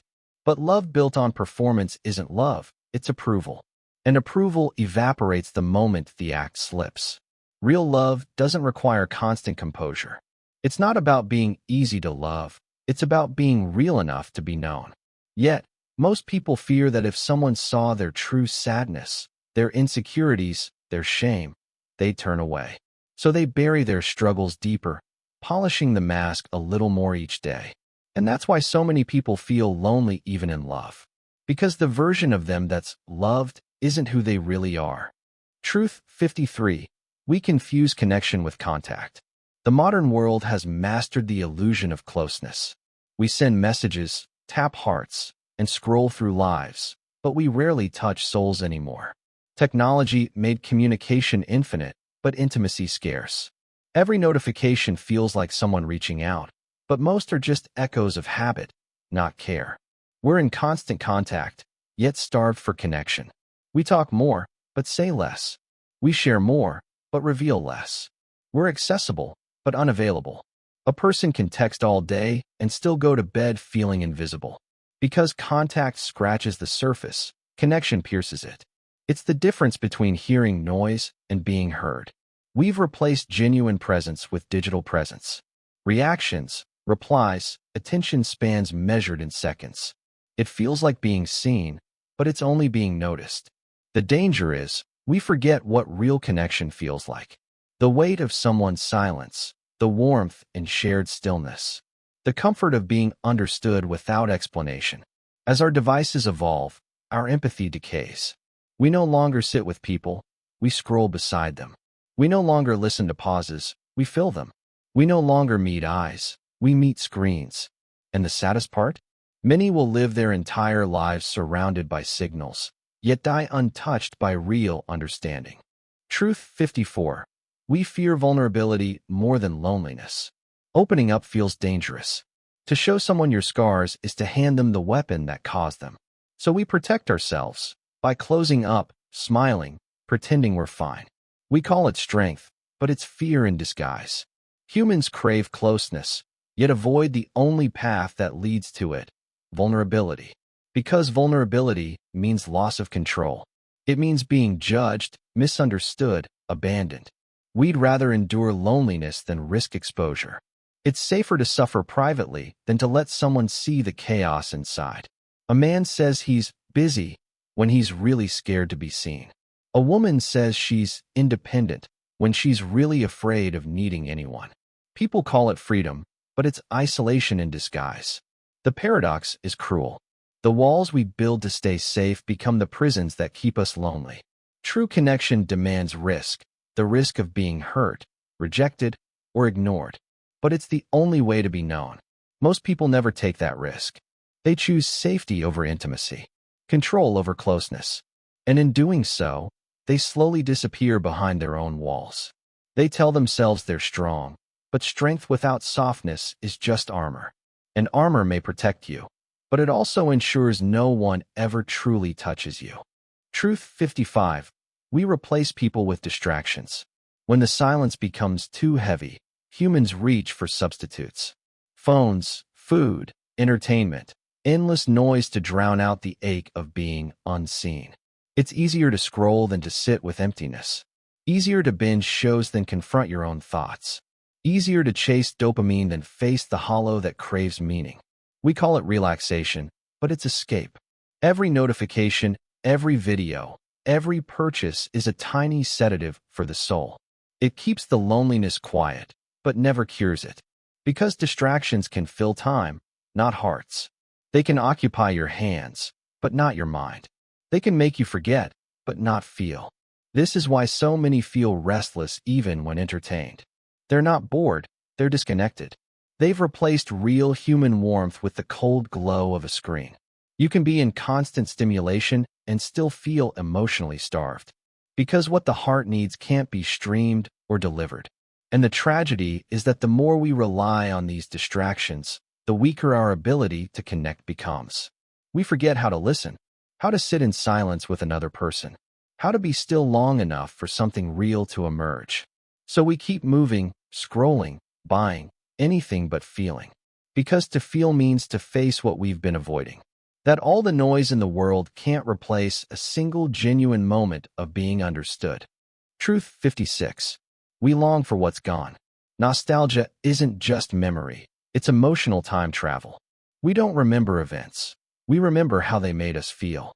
That's why the past always seems warmer, softer, simpler, even if it wasn't. Think about it. You don't miss your childhood. You miss the freedom of it. You don't miss an old lover. You miss the version of yourself that existed when they loved you. Nostalgia is a trick of the mind. It filters pain, exaggerates warmth, and paints yesterday in gold. But this longing is also a form of escape. When the present feels uncertain, the past becomes a sanctuary. It's safe there, nothing changes, nothing challenges us. Yet every time we live in yesterday, we rob today of meaning. The truth is, we can't relive moments. We can only recreate their essence by being present enough to make new ones worth missing. Truth 57. We crave belonging more than truth. If you've ever stayed silent when you knew something was wrong, just to avoid conflict, you felt this law in motion. Humans are tribal by nature. We evolved to survive in groups. And that survival instinct still whispers inside us. Don't be different. Don't stand alone. That's why truth often loses to belonging. People will abandon reason to protect acceptance. They'll defend lies, not because they believe them, but because they can't bear to be the outsider. In families, it sounds like, let's not talk about that. In societies, it sounds like, everyone else believes this, why don't you? And in relationships, it sounds like silence, when you swallow your truth to keep the peace. But here's the price. When you trade authenticity for belonging, you lose both. Because what good is being accepted if it's not for who you truly are? Belonging built on lies is just loneliness in disguise, surrounded by people who don't actually see you. Truth 58. We project ourselves onto others. The human mind is a mirror. We don't see others as they are. We see them as we are. When you admire someone's confidence, you're seeing your own hidden potential reflected back. When you despise someone's arrogance, you're often seeing your own insecurity. Every judgment, every crush, every hatred is a mirror, not a window. That's why relationships are such powerful teachers. They reveal the unseen corners of our own psychology.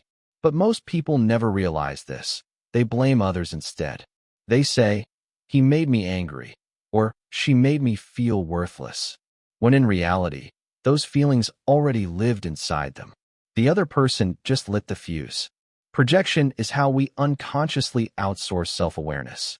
We paint others with our colors and call it truth. But real connection begins when you start to separate what's yours from what's theirs. When you look at someone and realize, this anger isn't about them. It's about me. That's when mirrors become teachers, and reflection turns into growth. Truth 59.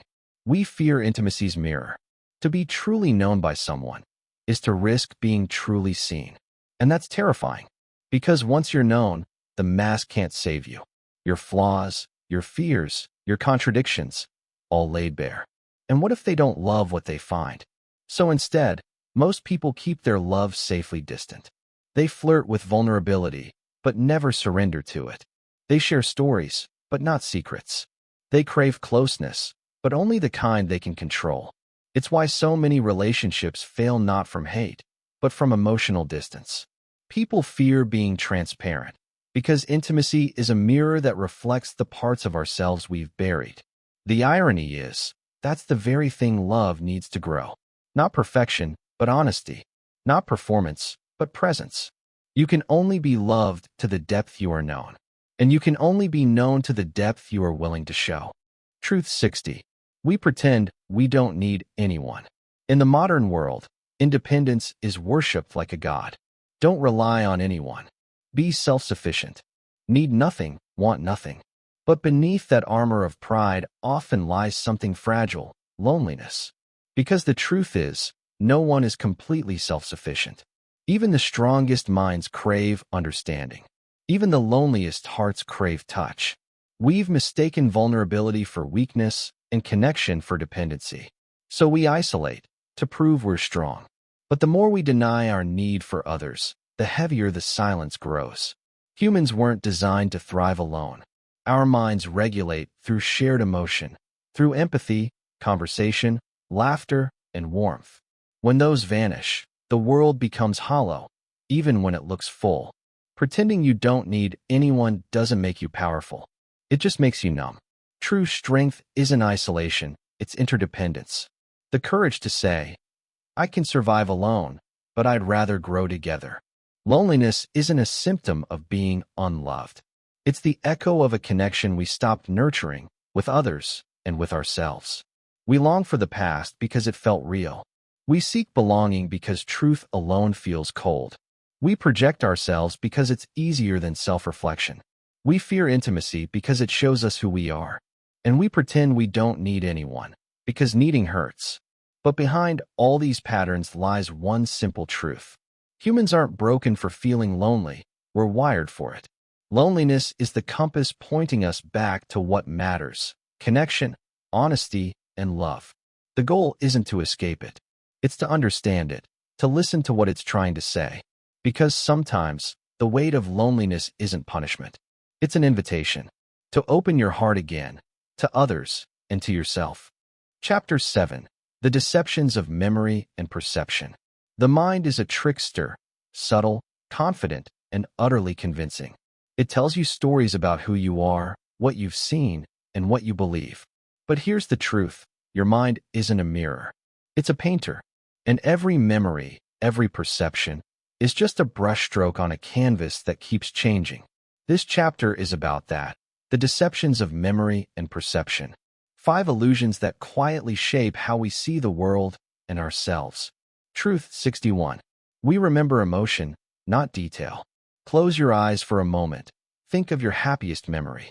You might see flashes, a place, a face, a sound. But what stands out most isn't the detail. It's the feeling. That's because the human brain doesn't record reality like a camera. It records it like a poem. Every moment you live passes through the filter of emotion. Your heart decides what's worth keeping. Your logic just fills in the gaps later. That's why nostalgia feels warm, even for times that weren't. We remember feelings, not facts. A painful childhood might feel beautiful in hindsight, because what remains isn't the struggle, but the innocence. A heartbreak might seem sweet after years, because the pain has faded, leaving only the echo of what once mattered deeply. Memory doesn't care about accuracy. It cares about meaning. But this also means our recollections are fragile, easily bent by time, emotion, or desire. What you remember isn't what happened. It's what your heart needed the story to be. Truth 62. We confabulate without knowing. There's a strange thing the mind does. When a detail goes missing, it doesn't leave a blank. It fills it, invents, completes, and then it convinces you it's true. Psychologists call it confabulation. But we experience it every day. You lose your keys, swear you left them on the table, but didn't. You retell a story from years ago, confident in every detail, even though half of them never happened. The brain hates uncertainty. So, when the puzzle of memory has missing pieces, it quietly forges new ones to make the picture whole. And once those new pieces fit, they feel real as anything else you remember. Think about eyewitness testimonies in court, often wrong, but passionately believed. Think about old family stories, how each retelling reshapes them slightly, until fiction and fact blend seamlessly. The truth is, we're all unreliable narrators of our own lives. Our memories are less like files in a cabinet and more like a Word document that saves over itself each time you open it. Edited, revised, emotional, yet we still cling to them, as if they're sacred. Maybe that's why forgiving others, and even ourselves, is so hard. Because we're not fighting the past. We're fighting the story we've built around it. Truth 63. We believe repetition means truth. There's a chilling rule about the human brain. The more you hear something, the more you believe it, no matter how false it is. It's called the illusory truth effect. Repetition breeds familiarity, and familiarity feels safe. So the mind confuses comfort for truth. That's why propaganda works. That's why rumors survive. That's why someone can say, "I'm worthless," enough times, until they truly believe it. Even in our daily lives, we see it. Social media echo chambers, political slogans, motivational cliches, repeated endlessly until they start to sound like reality itself. But this deception doesn't just exist in the outside world. It lives within. Every time you tell yourself, "I can't," or "I'm not enough," the brain records it. And with enough repetition, it stops questioning. It just agrees.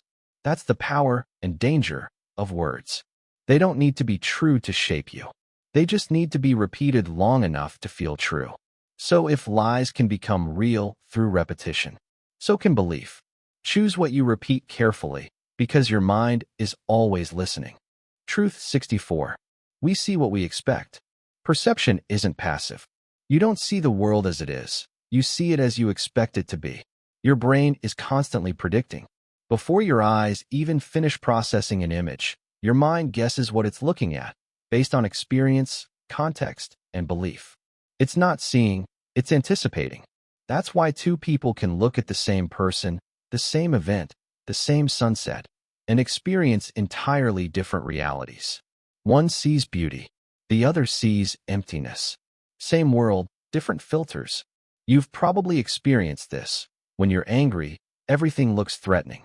When you're in love, everything feels gentle. When you expect failure, every obstacle confirms it.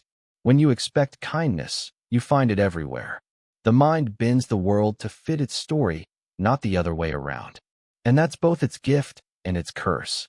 Because perception is prediction, you can rewrite your reality not by changing what you see, but by changing what you expect to see. That's why awareness matters. If you catch yourself saying, "People are cruel," you'll start noticing only cruelty. Say, "People are trying," and suddenly the world softens. Your perception is the lens. Your beliefs are the color. And reality is just the light passing through. Truth 65. We anchor to first impressions. The first time you meet someone, your mind takes a snapshot. And that snapshot becomes a reference point that's almost impossible to erase. This is called anchoring bias. The human brain forms an initial judgment, then uses it as the foundation for everything else. Even when new evidence appears, even when reality contradicts that first impression, the mind resists updating. We do this with people, ideas, even ourselves. If someone once told you you're lazy, that label might echo for years, even after you've changed. If you once thought someone was arrogant, you'll interpret every act of confidence as proof. And if you once failed badly, that memory becomes the anchor against which all future efforts are compared. The irony is, the more intelligent the mind, the better it is at defending its first impression. It doesn't seek truth, it seeks consistency. Because consistency feels safe. Change feels threatening. But the world isn't static, and neither are people. We evolve, we outgrow, we learn. And yet, many of us live imprisoned by old judgments, chained to the moment when someone decided who we were. To truly see clearly, you must be willing to question your first impression, even of yourself. Because the person you were is not the person you are, and the story you once believed might not be true anymore. Truth 65. We anchor to first impressions. The first time you meet someone, your mind takes a snapshot, and that snapshot becomes a reference point that's almost impossible to erase. This is called anchoring bias. The human brain forms an initial judgment, then uses it as the foundation for everything else. Even when new evidence appears, even when reality contradicts that first impression, the mind resists updating. We do this with people, ideas, even ourselves. If someone once told you you're lazy, that label might echo for years, even after you've changed. If you once thought someone was arrogant, you'll interpret every act of confidence as proof. And if you once failed badly, that memory becomes the anchor against which all future efforts are compared. The irony is, the more intelligent the mind, the better it is at defending its first impression. It doesn't seek truth, it seeks consistency. Because consistency feels safe. Change feels threatening. But the world isn't static, and neither are people. We evolve, we outgrow, we learn. And yet, many of us live imprisoned by old judgments, chained to the moment when someone decided who we were. To truly see clearly, you must be willing to question your first impression, even of yourself. Because the person you were is not the person you are, and the story you once believed might not be true anymore. Truth 66. We misremember to protect ourselves. Memory is merciful. It edits the unbearable until it becomes survivable. The human mind is not cruel enough to leave every wound untouched, so it dulls the sharp edges, blurs the colors, rewrites the script. What once broke you becomes something you can look at without trembling. Think of someone who has lived through heartbreak. Months later, when they recall it, they speak softly. It just didn't work out. But that's not how it felt then. Back then, every breath hurt. Every hour was an open wound. Yet the mind, desperate to protect itself, smooths the memory into something almost poetic. Trauma fades not because time heals, but because memory lies. It rearranges moments so you can keep living. It replaces vivid horror with muted acceptance. You no longer remember every cruel word, only the silence that followed. You forget the sound of the door closing, only that it closed. This rewriting is survival, but it also blinds us. Because when we misremember pain, we risk repeating it. The softened version doesn't carry the warning that the truth once held. You move toward what once hurt you, thinking it will be different this time, because your memory has made it gentle. The mind protects you from the past, but sometimes it protects you too well. Truth 67. We underestimate time's distortion. Time doesn't heal, it edits. It reshuffles moments, distorts meanings, and hides how things truly unfolded. What once felt eternal becomes a blur. What was once insignificant suddenly glows with importance. We like to believe memory is a timeline, neatly arranged. But in truth, it's a mosaic. The order of things, who said what first, when you gave up, when you changed your mind, gets lost. What remains is the emotional contour, not the sequence. Think about a friendship that ended years ago. You don't remember the small fights, the awkward silences, the buildup of tension. You remember only the end, or the warmth that came before it. The rest has been swallowed by the erosion of time. The brain compresses events, like a file too large to store. It keeps what fits the current version of you. If you've forgiven, the past looks softer. If you're still hurt, every detail sharpens. Time doesn't move in one direction inside memory. It bends, stretches, and rewrites according to your present state. That's why reflection can deceive you. You look back and think, I should have known better. But you didn't know then what you know now. The person remembering is not the person who lived it. And time, ever the editor, keeps changing the story to match the storyteller. Truth 68. We inherit false memories. Not all memories are yours. Some were handed down to you, shaped by family, culture, or nation. You've absorbed stories told around dinner tables, in classrooms, in media. And over time, you began to remember them as if you were there. It's why generations remember wars they never fought, injustices they never faced, or glories they never earned. A grandmother's pain becomes the grandchild's identity. A nation's myth becomes personal pride. We carry ghosts that never belong to us. Psychologists call this collective memory. It binds people together, but it also blinds them. Entire societies cling to shared fictions, retelling them until belief hardens into truth. Families do it too, altering their own history to appear noble, moral, or innocent. A father remembers himself as the provider. The children remember the silence. But when they talk decades later, their versions merge. The falsehood becomes family tradition. The stories we inherit shape what we fear, who we trust, and how we see the world. They tell us who we are, but they also trap us in narratives written long before we arrived.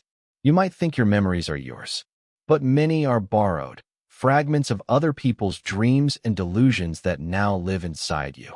And unless you question them, you'll spend your life defending truths that were never real. Truth 69. We forget why we started. Every pursuit begins with purity, curiosity, love, or hope. But somewhere along the way, we lose sight of it. The goal becomes survival. The spark becomes strategy. The why gets buried under how. A writer starts to express truth, but ends up chasing approval.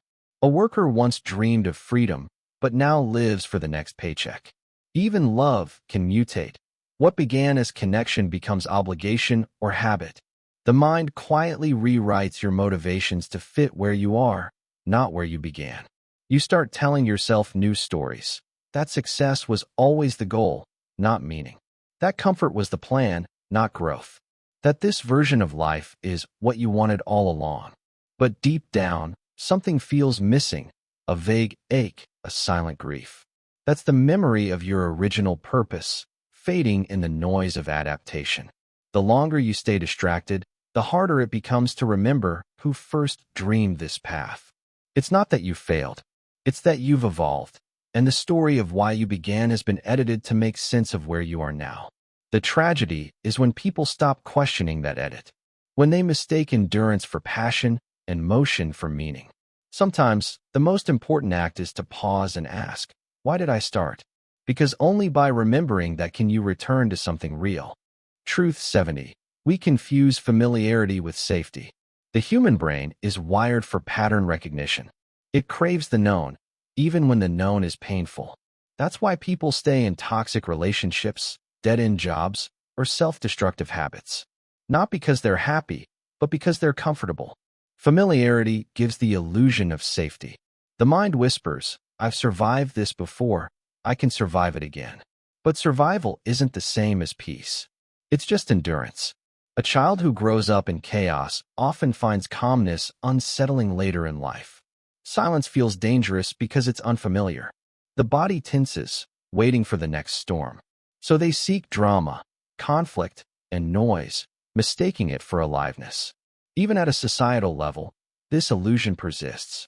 People choose familiar lies over unfamiliar truths. A country repeats its mistakes because the story feels comfortable. Change feels like threat. Stability feels like virtue, even if that stability is built on suffering. The irony is that true safety often lies in the unknown, in the courage to step away from what's familiar. But the mind resists. It equates predictability with security and uncertainty with danger. And so, we live in loops, repeating what we hate, because we know how to survive it. The walls of the prison are made of comfort, and many will die inside, believing it was home. Chapter 8. The Machinery of Society. Civilization is a fragile illusion built on shared delusions. Truth 71. We obey systems we don't understand. From birth, we're taught to stand in lines, fill forms, pay taxes, and follow unwritten rules. Few question where these systems came from. Fewer still understand how they actually work. Most people obey not out of understanding, but out of habit. You see it in traffic lights, in courtrooms, in bureaucratic offices. Entire populations move like clockwork, not because the system is perfect, but because it's familiar. The strange truth is that obedience feels safer than curiosity. Asking why disturbs the rhythm of society. So people stop asking. History shows how easily humans surrender reason to structure. Soldiers march into wars they barely grasp. Workers clock into jobs that drain them, following processes no one remembers the purpose of. Students memorize facts they'll never apply for exams no one will care about. The system functions not because it's rational, but because no one dares to step outside of it. We think civilization is order, but it's really compliance dressed as harmony. Truth 72. We trade freedom for security. A wild truth.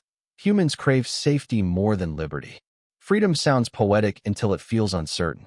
People want choice, but only when the consequences are gentle. So, they hand over pieces of freedom for comfort, a paycheck, a policy, a lock on the door.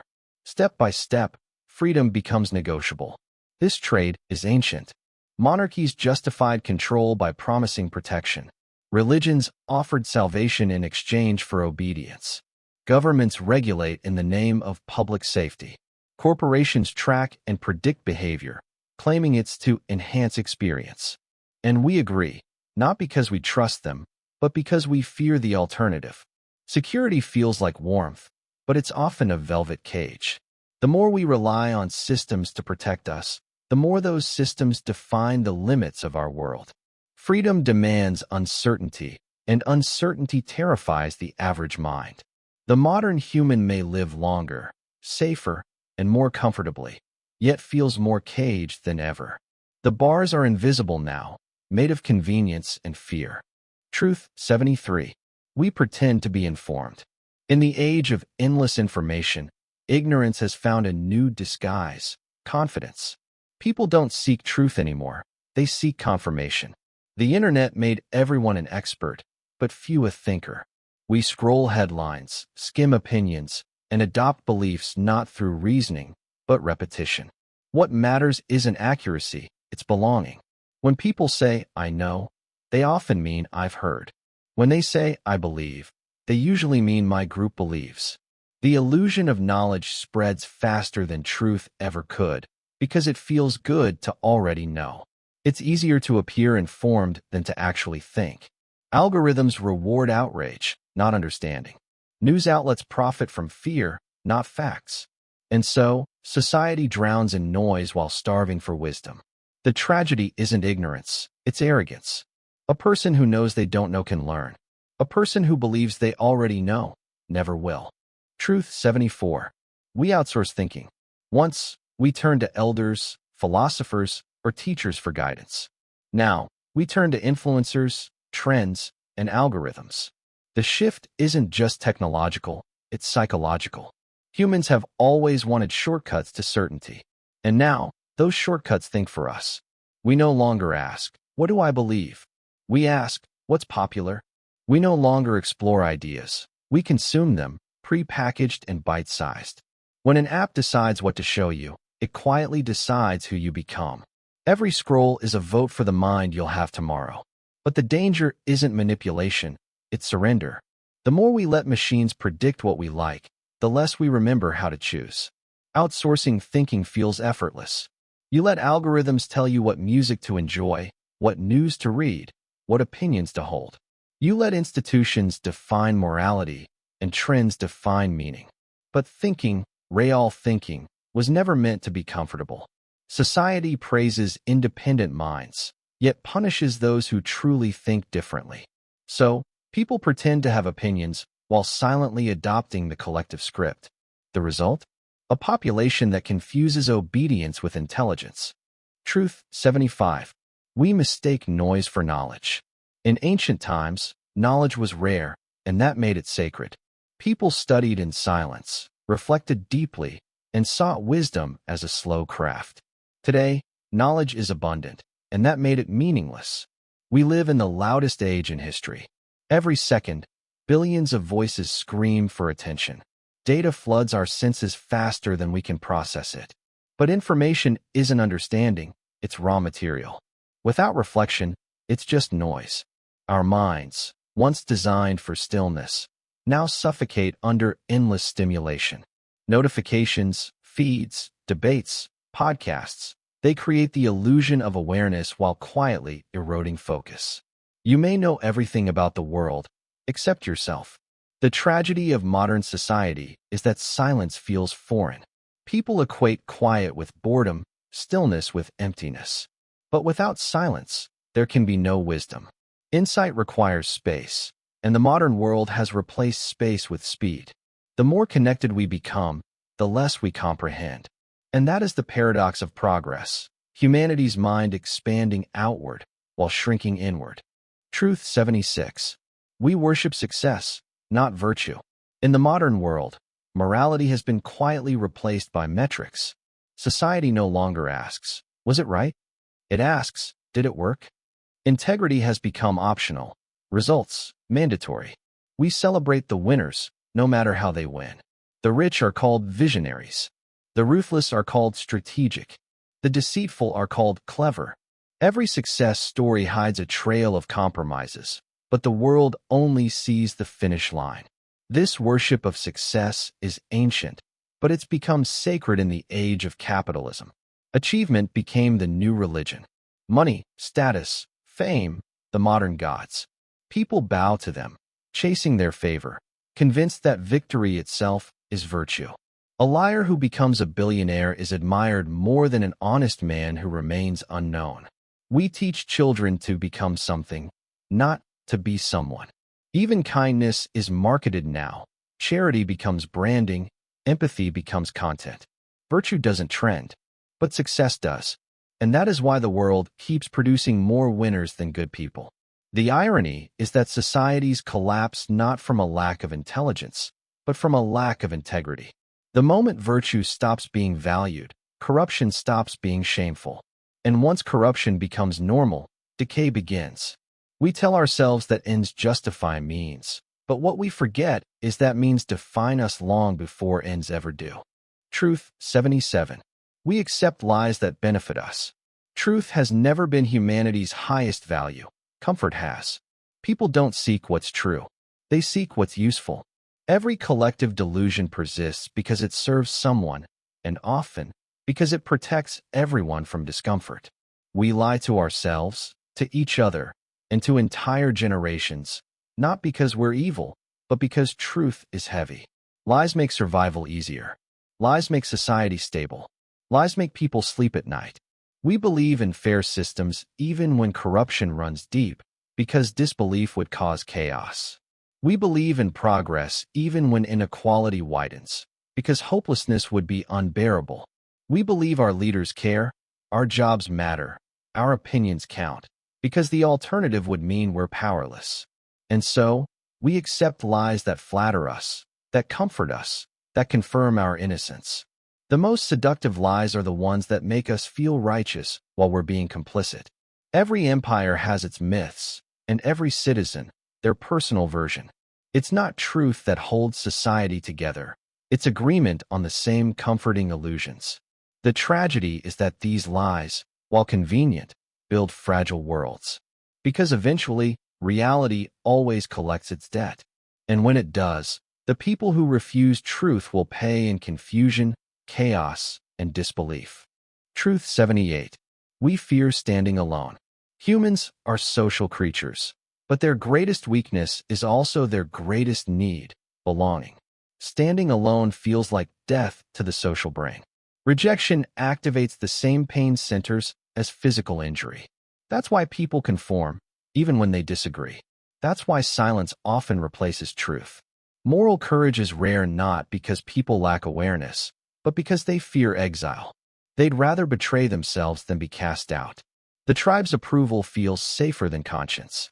History remembers the few who stood alone: Socrates, Galileo, Mandela.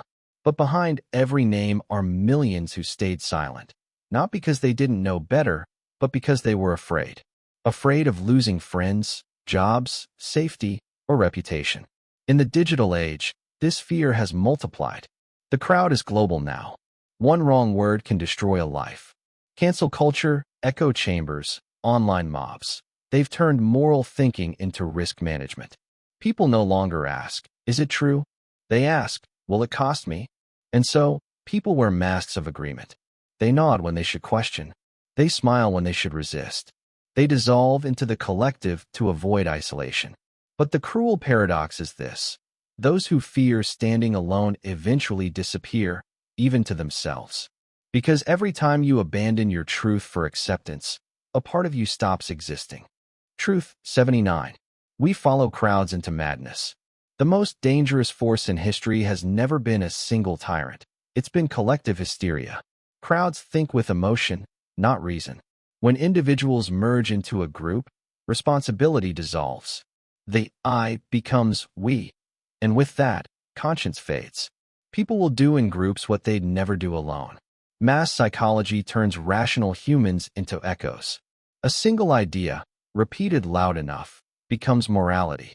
A single enemy, painted vividly enough, becomes evil. The mob doesn't think, it reacts. It hungers for belonging, and belonging requires agreement. History is full of these moments: witch hunts, revolutions, wars, genocides. Ordinary people, convinced they were righteous, committing atrocities in the name of justice or faith. They weren't monsters. They were citizens swept by a collective trance. Today, it's no different. Online outrage mobs operate on the same instinct. They destroy reputations, demand punishment, and call it justice. Algorithms amplify their emotion. The result is a digital coliseum, bloodless, but just as cruel. When crowds form, morality vanishes into noise. Logic becomes treason. Doubt becomes guilt. The crowd doesn't seek truth. It seeks unity through rage. And the saddest truth is this: most people would rather join the madness than risk standing apart from it, because it feels better to be wrong with everyone than right alone. Truth 80. We forget society is just us. The final illusion is the grandest of all, that society is something separate from us. People talk about the system as if it's an invisible machine that runs on its own. But society is not a thing, it's a mirror. Every law, every norm, every institution is just the accumulation of human decisions, fears, and compromises. We blame society for corruption, yet corruption is people. We blame the government for greed, yet the government is made of us. We curse the media for lies, yet we reward it with our clicks and outrage. Every generation inherits the world it quietly allowed to exist. Every injustice survives because enough people found it convenient. Every lie endures because enough people decided not to confront it. We forget that civilization isn't a force of nature. It's a story we keep writing. And every person contributes a line, whether through action or silence. The truth is uncomfortable because it strips away the illusion of helplessness. If society is us, then every complaint is a confession. Every criticism is a mirror. Change doesn't start with revolutions. It starts with self-honesty. But self-honesty is painful, so people project instead. They shout at systems instead of confronting the reflection. We forget that the world doesn't improve by demanding better people. It improves when we become them. Chapter 9. The Fragility of Time and Meaning. We live as if life is infinite, until time reminds us otherwise. Truth 81. We waste time avoiding death. Human beings are the only creatures aware they will die, and perhaps because of that, they spend their entire lives pretending they won't. Death sits quietly in the background of every choice, every distraction, every ambition. And the irony is that most of what we call living is just our attempt to avoid thinking about dying. People scroll endlessly, chase entertainment, chase status, chase meaning, not because they truly desire those things, but because they fear the silence that reminds them of their mortality. Distraction becomes a psychological defense. As long as the mind is busy, death feels distant. You can see it in how people structure their days: packed schedules, constant noise, perpetual urgency. It's not just productivity, it's denial. Because if they ever stop moving, they might feel time passing. And if they feel time passing, they'll realize it's running out. We invent immortality through legacy, children, art, wealth, belief, all attempts to outlast our bodies. But in truth, no one escapes the eraser. Time doesn't just take your life, it takes the memory of your life. Every generation forgets the last. And yet, this denial of death kills life long before death does. When you live trying not to die, you forget how to live at all. Every minute spent avoiding death is a minute borrowed from the joy of existing. People often ask, what would you do if you had one day left? But the more honest question is, what would you stop doing? Because most of what fills our lives are things we wouldn't waste a final day on. Truth 82. We postpone living. Almost everyone secretly believes they have more time than they do. That illusion fuels a quiet tragedy. People wait to start living until life is almost gone. I'll travel when I retire. I'll be happy when I'm successful. I'll rest when I deserve it. The future becomes a storage room for all the things the present is too afraid to claim. The human mind loves delay because it gives comfort without commitment. Tomorrow is always safer. It demands nothing today. But someday doesn't exist. It's a mirage that keeps moving forward as you chase it.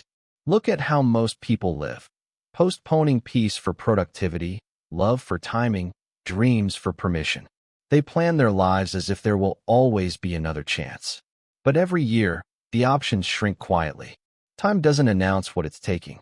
It just keeps moving. One day you realize that next year has been repeated for a decade. One day you wake up and realize you've lived more memory than future. People don't fear dying. They fear dying without having lived. And yet, that's exactly what happens when you wait for the right time. There is no right time. There's only now, messy, imperfect, fleeting. Every postponed joy is a small surrender to the illusion of control. Because the truth is, you never had control. You only ever had time, and you traded it for waiting. Truth 83. We measure life by productivity. The modern world doesn't value living. It values producing. Existence has been converted into output. The worth of a person is no longer measured by depth, wisdom, or peace, but by efficiency. We've turned life into an economic equation. Hours become currency. Sleep becomes weakness. Leisure becomes guilt. Even rest is repackaged as optimization. Meditation for focus, exercise for performance, vacations for burnout recovery. Everything must serve productivity. Even the soul must justify its ROI.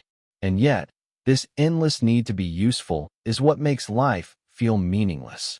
Because the more you measure yourself by output, the less you feel like a human and the more you feel like a machine. Busyness gives the illusion of purpose, but not peace. It creates noise that hides emptiness. You feel important because you're occupied, but deep down, you sense it. Nothing you're doing is actually living. You chase checklists, milestones, deadlines, until the day comes when you have nothing left to prove and realize you never truly existed outside your tasks. This is why people crumble after success. When the work stops, they meet the silence, and the silence asks, "Who are you without the doing?" Most have no answer. The tragedy is that meaning cannot be produced. It must be felt, and you can't feel anything while sprinting. Truth 84. We fear stillness. Stillness exposes the self. That's why most people can't bear it. In silence, the mind starts whispering truths you've avoided. Your insecurities, your regrets, your loneliness, your mortality. That's why you reach for your phone the moment you're alone. That's why you fill every gap with noise, company, or work. Stillness is unbearable because it removes the anesthesia of distraction. It strips away identity and reveals emptiness. But that emptiness isn't the enemy. It's the beginning of awareness. You can't meet yourself in motion. You can only meet yourself in pause. And yet, the entire modern world is designed to prevent that pause. Every notification, every screen, every playlist, every plan. They all keep you running from that quiet confrontation with your own mind. But here's the paradox. The peace you're searching for exists only inside the silence you fear. The people who learn to sit quietly with themselves discover something extraordinary. That life's meaning isn't something you chase, it's something you notice. It's not hidden in achievements or goals, it's in presence, in awareness. Stillness doesn't demand escape, it demands surrender. And when you surrender, the noise of the world fades into something simple: breath, time, existence. Most never find that. They live like waves, always moving, never arriving. Truth 85. We believe we have more time. Every generation thinks it's too early to think about death. Every person believes they have one more season, one more chapter, one more year. It's a universal illusion, the mind's way of protecting you from panic. But it also numbs you from urgency. You assume there will always be another chance to apologize, to visit, to love, to rest. You assume people will always be there. You assume time will wait. It never does. One day, all your tomorrows turn into yesterdays. The people you meant to call are gone. The dreams you meant to chase expire quietly. And the life you thought was waiting ahead is suddenly behind you. Death doesn't shock the dying, it shocks the living. Because deep down, everyone knows time is short, but no one truly believes it until it's too late. We think time is measured in hours and years, but it's measured in moments we actually inhabit. The rest is illusion. Every sunset you ignored, every laugh you postponed, every silence you filled with distraction. That's where time disappears, not in death, but in neglect. We live as if time is infinite because the alternative terrifies us. But accepting finiteness doesn't make life smaller, it makes it real. When you understand that time is fragile, every breath becomes sacred. Every goodbye becomes meaningful. Every day becomes enough. The clock isn't your enemy. It's your teacher. It doesn't count down to death. It counts up to awareness. Truth 86. We cling to the past because it's the only time we feel we understand. The past is the only chapter we've already read, and so we grip it tightly, afraid to turn the page. There's comfort in what has already happened, even if it hurt. It's predictable now. It can't surprise us anymore. That's why people replay old memories, return to old places, and sometimes even miss their pain. Not because they enjoyed it, but because it's familiar. The mind craves certainty more than happiness, and the past offers both certainty and control. We forget that memory is not a time machine. It's a mirror, fogged and flawed. Yet we keep polishing it, hoping to see clearly. But the more we live there, the less we live here. The past doesn't need our loyalty. It needs our understanding and our permission to stay behind. Truth 87. We forget that everything ends. Impermanence is the only universal truth, yet we resist it endlessly. Every friendship, every love, every era, every breath, all fade in time. The mind knows this, but the heart rejects it. We treat endings as failures instead of natural conclusions. But imagine if nothing ever ended. No day, no season, no story. Existence would stagnate. Meaning would rot. It's the fleeting nature of everything that makes life precious. Still, humans build illusions to fight this truth. Promises of forever, myths of eternal youth, stories of afterlives. We invent permanence because the idea of vanishing terrifies us. Yet, if we embraced impermanence instead of resisting it, we might finally understand love, not as possession, but as presence. Because beauty lies not in what lasts, but in what can never return again. Truth 88. We chase legacy to defy death. Every ambition hides a fear of being forgotten. Why do people build monuments, write books, or create companies? Beneath every achievement lies a silent plea. Remember me. Legacy is the illusion of immortality, the idea that something of us will survive the grave. It's comforting, but deceptive, because even legacies fade. Statues crumble. Names lose meaning. Eventually, everything returns to dust. But perhaps the tragedy isn't that nothing lasts. It's that we think it must. Maybe legacy shouldn't be about being remembered forever, but about being real now. To touch one person's life deeply may be more eternal than to impress a million shallowly. Legacy, then, isn't carved in stone, it's carried in moments. In laughter shared, in kindness given without witness, in love that leaves no signature but lingers in another's soul. To live for legacy is to chase permanence. To live for presence is to truly live. Truth 89. We confuse movement with progress. Activity soothes anxiety, not always direction. Modern life rewards the appearance of momentum. People rush from one task to another, checking boxes, chasing goals, always on the move. But motion doesn't equal meaning. A hamster runs endlessly on its wheel, fast, consistent, determined. But it never leaves the cage. Humans often do the same, calling it productivity. We fear stillness because it feels like failure. But sometimes stillness is wisdom, a pause to ensure the road we're on still leads where we want to go. Progress isn't about how fast you move. It's about whether the movement serves your purpose. It's easy to keep running, harder to ask why. So many spend their lives sprinting toward achievements that, once reached, feel strangely hollow. They realize too late that they weren't climbing a mountain, just running in circles around it. The secret isn't to move more, it's to move consciously. Truth 90. We refuse to accept enough. Greed is often just the inability to say, "This is enough." Humans have conquered mountains, crossed oceans, and touched the stars, yet they can't conquer desire. The hunger for more never ends. More money, more recognition, more control, but more is a moving target. Every time we reach it, it shifts further away. And so, life becomes an endless chase, not for joy, but for the illusion of fulfillment. We are taught that wanting less is weakness, that contentment is laziness. But perhaps true strength lies in stopping the chase. To say, "I have enough," is an act of rebellion in a world built on scarcity. It's choosing peace over possession. The irony is, when we finally stop grasping for more, we realize how little we actually needed to feel whole. Chapter 10. The Mirror of Truth. At the end, every truth leads back to one question. Who are we beneath illusion? Truth 91. We invent meaning to survive. Without story, existence feels unbearable. Human life is a fragile flame flickering against an endless void. The mind, unable to face that void directly, creates stories, small, comforting fictions that make chaos feel coherent. We invent purpose, destiny, fate. We say, everything happens for a reason, even when it doesn't. Because the alternative, that maybe it doesn't, is too heavy to bear. Meaning is our shield against despair. Every religion, philosophy, ideology, all attempts to turn the unknown into something narratable.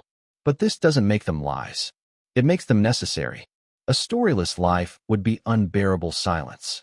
The question isn't whether our meanings are true, but whether they help us live truthfully. And maybe that's the paradox. We need illusion to survive reality. Chapter 10. The Mirror of Truth. At the end, every truth leads back to one question. Who are we beneath illusion? Truth 91. We invent meaning to survive. Without story, existence feels unbearable. Human life is a fragile flame flickering against an endless void. The mind, unable to face that void directly, creates stories, small, comforting fictions that make chaos feel coherent. We invent purpose, destiny, fate. We say, everything happens for a reason, even when it doesn't. Because the alternative, that maybe it doesn't, is too heavy to bear. Meaning is our shield against despair. Every religion, philosophy, ideology, all attempts to turn the unknown into something narratable. But this doesn't make them lies. It makes them necessary. A storyless life would be unbearable silence. The question isn't whether our meanings are true, but whether they help us live truthfully. And maybe that's the paradox. We need illusion to survive reality. Truth 92. We confuse identity with labels. Nationality, gender, job, costumes for consciousness. From birth, we are named, categorized, defined. You are this. You belong here. You must act like that. But none of these labels capture what we truly are. The self, at its core, is fluid, yet society demands stability. So we put on masks and call them identities. We say, I am my job, I am my beliefs, I am my tribe. But peel them away, and what remains? A consciousness that simply is, without flag, title, or role. The tragedy is that we grow so attached to our labels, we begin to defend them like armor. Someone challenges your belief, and you feel personally attacked, not because they've threatened truth, but because they've threatened identity. True self-awareness isn't discovering who you are. It's realizing how much of you was chosen for you. The labels aren't the lie. The lie is thinking they're all you are. Truth 93. We fear being ordinary. Ego demands uniqueness, even if it means suffering for it. Deep down, every human wants to matter, to stand out, to be remembered. Ordinary feels like invisibility, and invisibility feels like death. So people chase exceptionalism, not for joy, but for validation. They exhaust themselves trying to prove they're special, as if being ordinary is a failure of existence. But the truth is, ordinary life is miraculous. The sun rises, hearts beat, children laugh, the world spins, all without applause. Our fear of ordinariness blinds us to the quiet beauty of being alive. Greatness isn't found in what separates us from others. It's found in how deeply we connect with the shared human experience. To accept ordinariness is not to settle. It's to find peace in what already is, instead of forever chasing what might never be. The irony is, once you stop fearing being ordinary, you become extraordinary in a way that no ego ever could. Truth 94. We avoid truth that hurts. Most people don't seek truth, they seek comfort. Truth is heavy.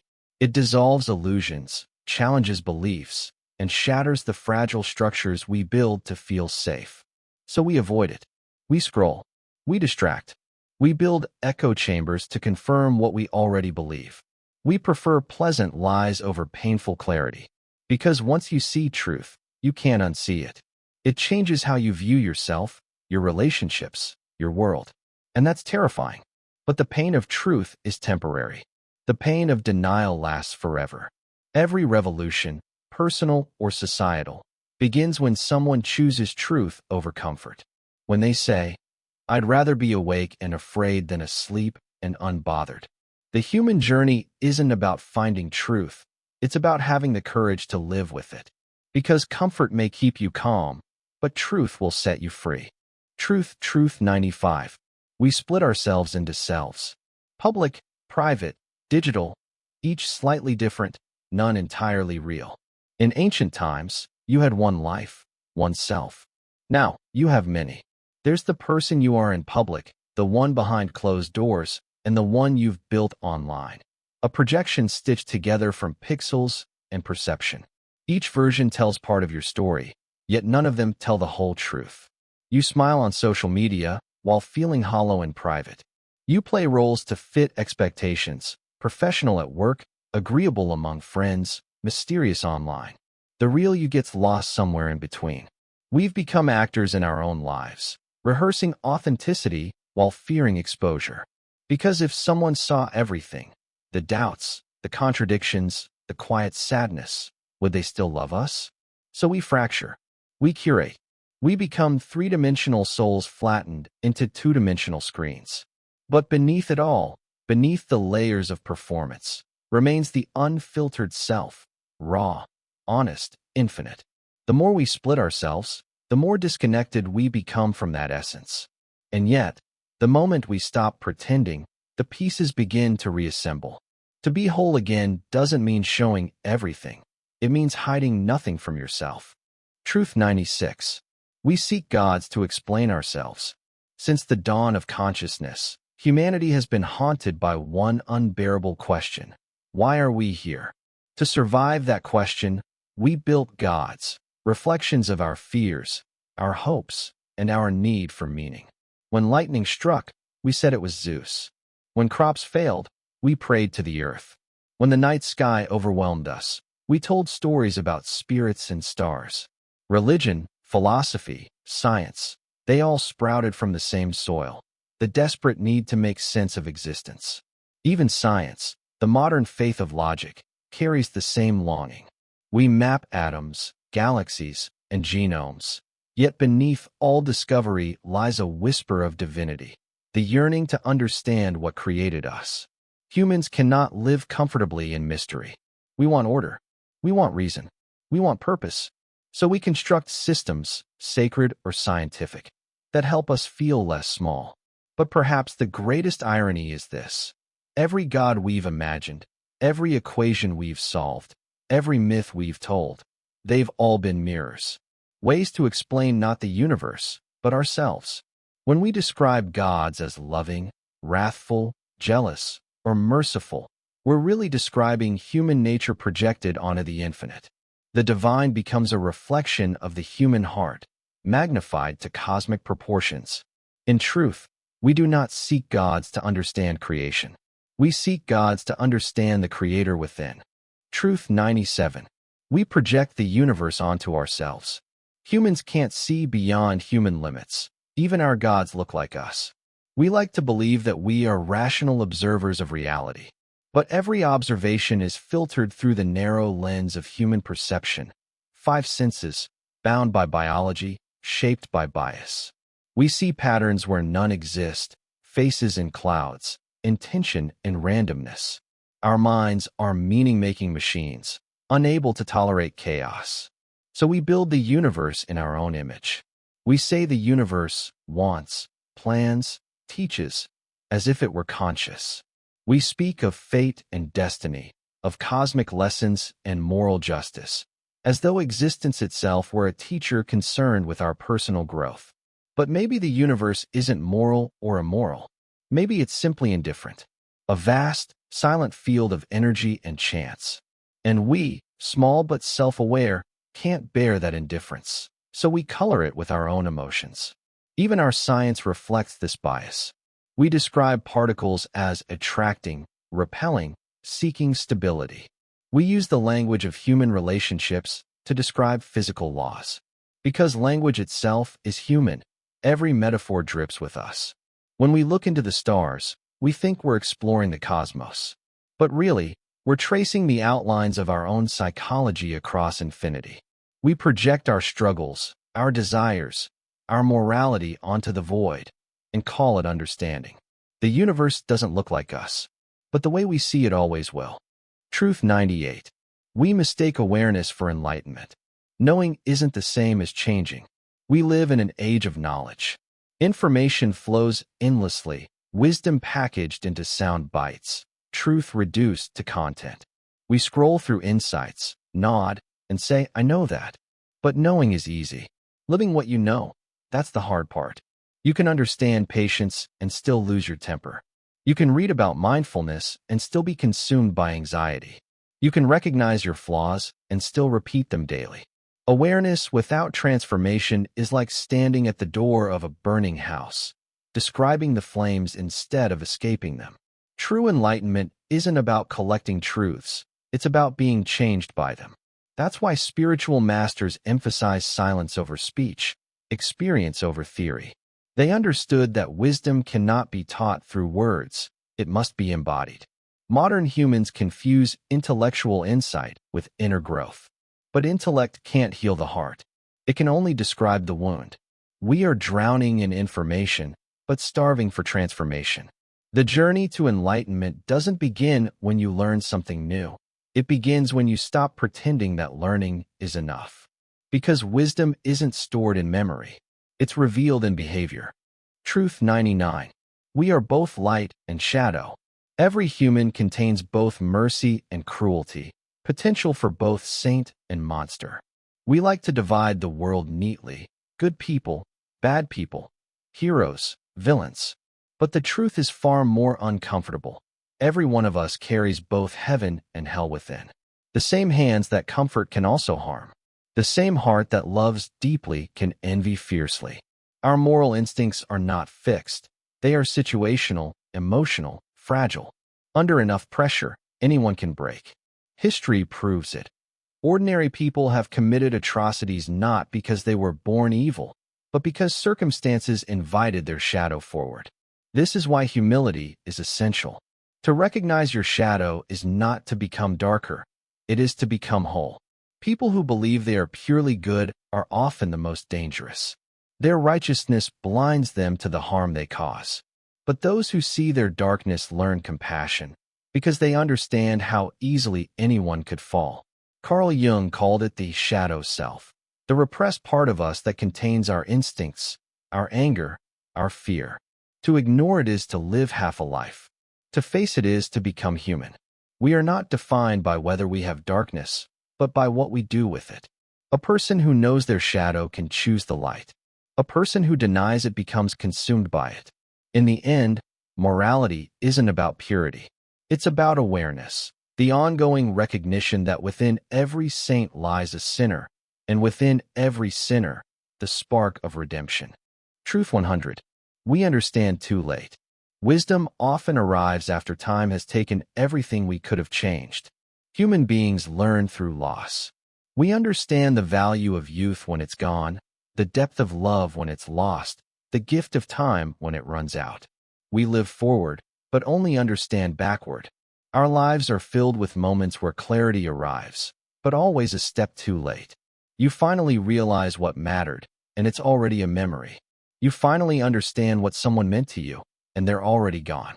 This delay isn't a flaw. It's the nature of consciousness. Awareness unfolds slowly, like light reaching a planet years after the star has burned out. We are haunted by hindsight because it's the price of learning. Every human story ends the same way, with a quiet, almost sacred regret. I wish I had known sooner. But maybe that's the beauty of it. Maybe the purpose of life isn't to understand early, but to understand deeply, even if it comes late. Because late wisdom still has power. It can soften arrogance, deepen empathy, and awaken gratitude. It can make us better witnesses for those still living their lessons. And maybe that's what wisdom really is, not changing the past, but forgiving it. When you finally stop fighting time and accept its rhythm, you realize every misunderstanding, every mistake, every heartbreak, they were all preparing you to see clearly, even if only at the end. Understanding comes too late for action, but just in time for peace. Across all these truths, one pattern emerges. Humans are both the creators and victims of their own illusions. We seek gods to explain what we cannot accept. We paint the universe in our own image. We think awareness means enlightenment, even as we remain unchanged. We carry both light and shadow, pretending we are only one. And when we finally understand, it's already too late. This is the tragedy and the beauty of being human. We are self-aware animals trying to comprehend infinity with minds designed for survival. We are dreamers trapped in flesh, philosophers who fear silence, creators who destroy, and lovers who wound. Every generation thinks it's different, yet the same questions echo through time. Who are we? Why are we here? What does it mean? Maybe there are no answers, only deeper understandings. Maybe the point isn't to solve the mystery of existence, but to participate in it consciously. To look into the mirror of truth and say, I am both the question and the answer. Because beneath all illusion, beneath gods, science, memory, and morality, there remains one silent witness, awareness itself. The part of you that has watched everything, changed by time but untouched by it. The observer behind the eyes, the listener behind the noise. That awareness has no name, no label, no origin, yet it has been here since the first heartbeat, watching every story unfold. It doesn't seek meaning. It is meaning. When you finally stop searching for truth outside yourself and turn inward, you'll find that what you've been chasing is what's been watching all along. The universe observing itself through you. And in that realization, even for a moment, everything, the pain, the beauty, the chaos, finally makes sense. Not because it's logical, but because it's real. That is the final paradox. We spend our lives seeking something greater and discover, in the end, that it was us all along.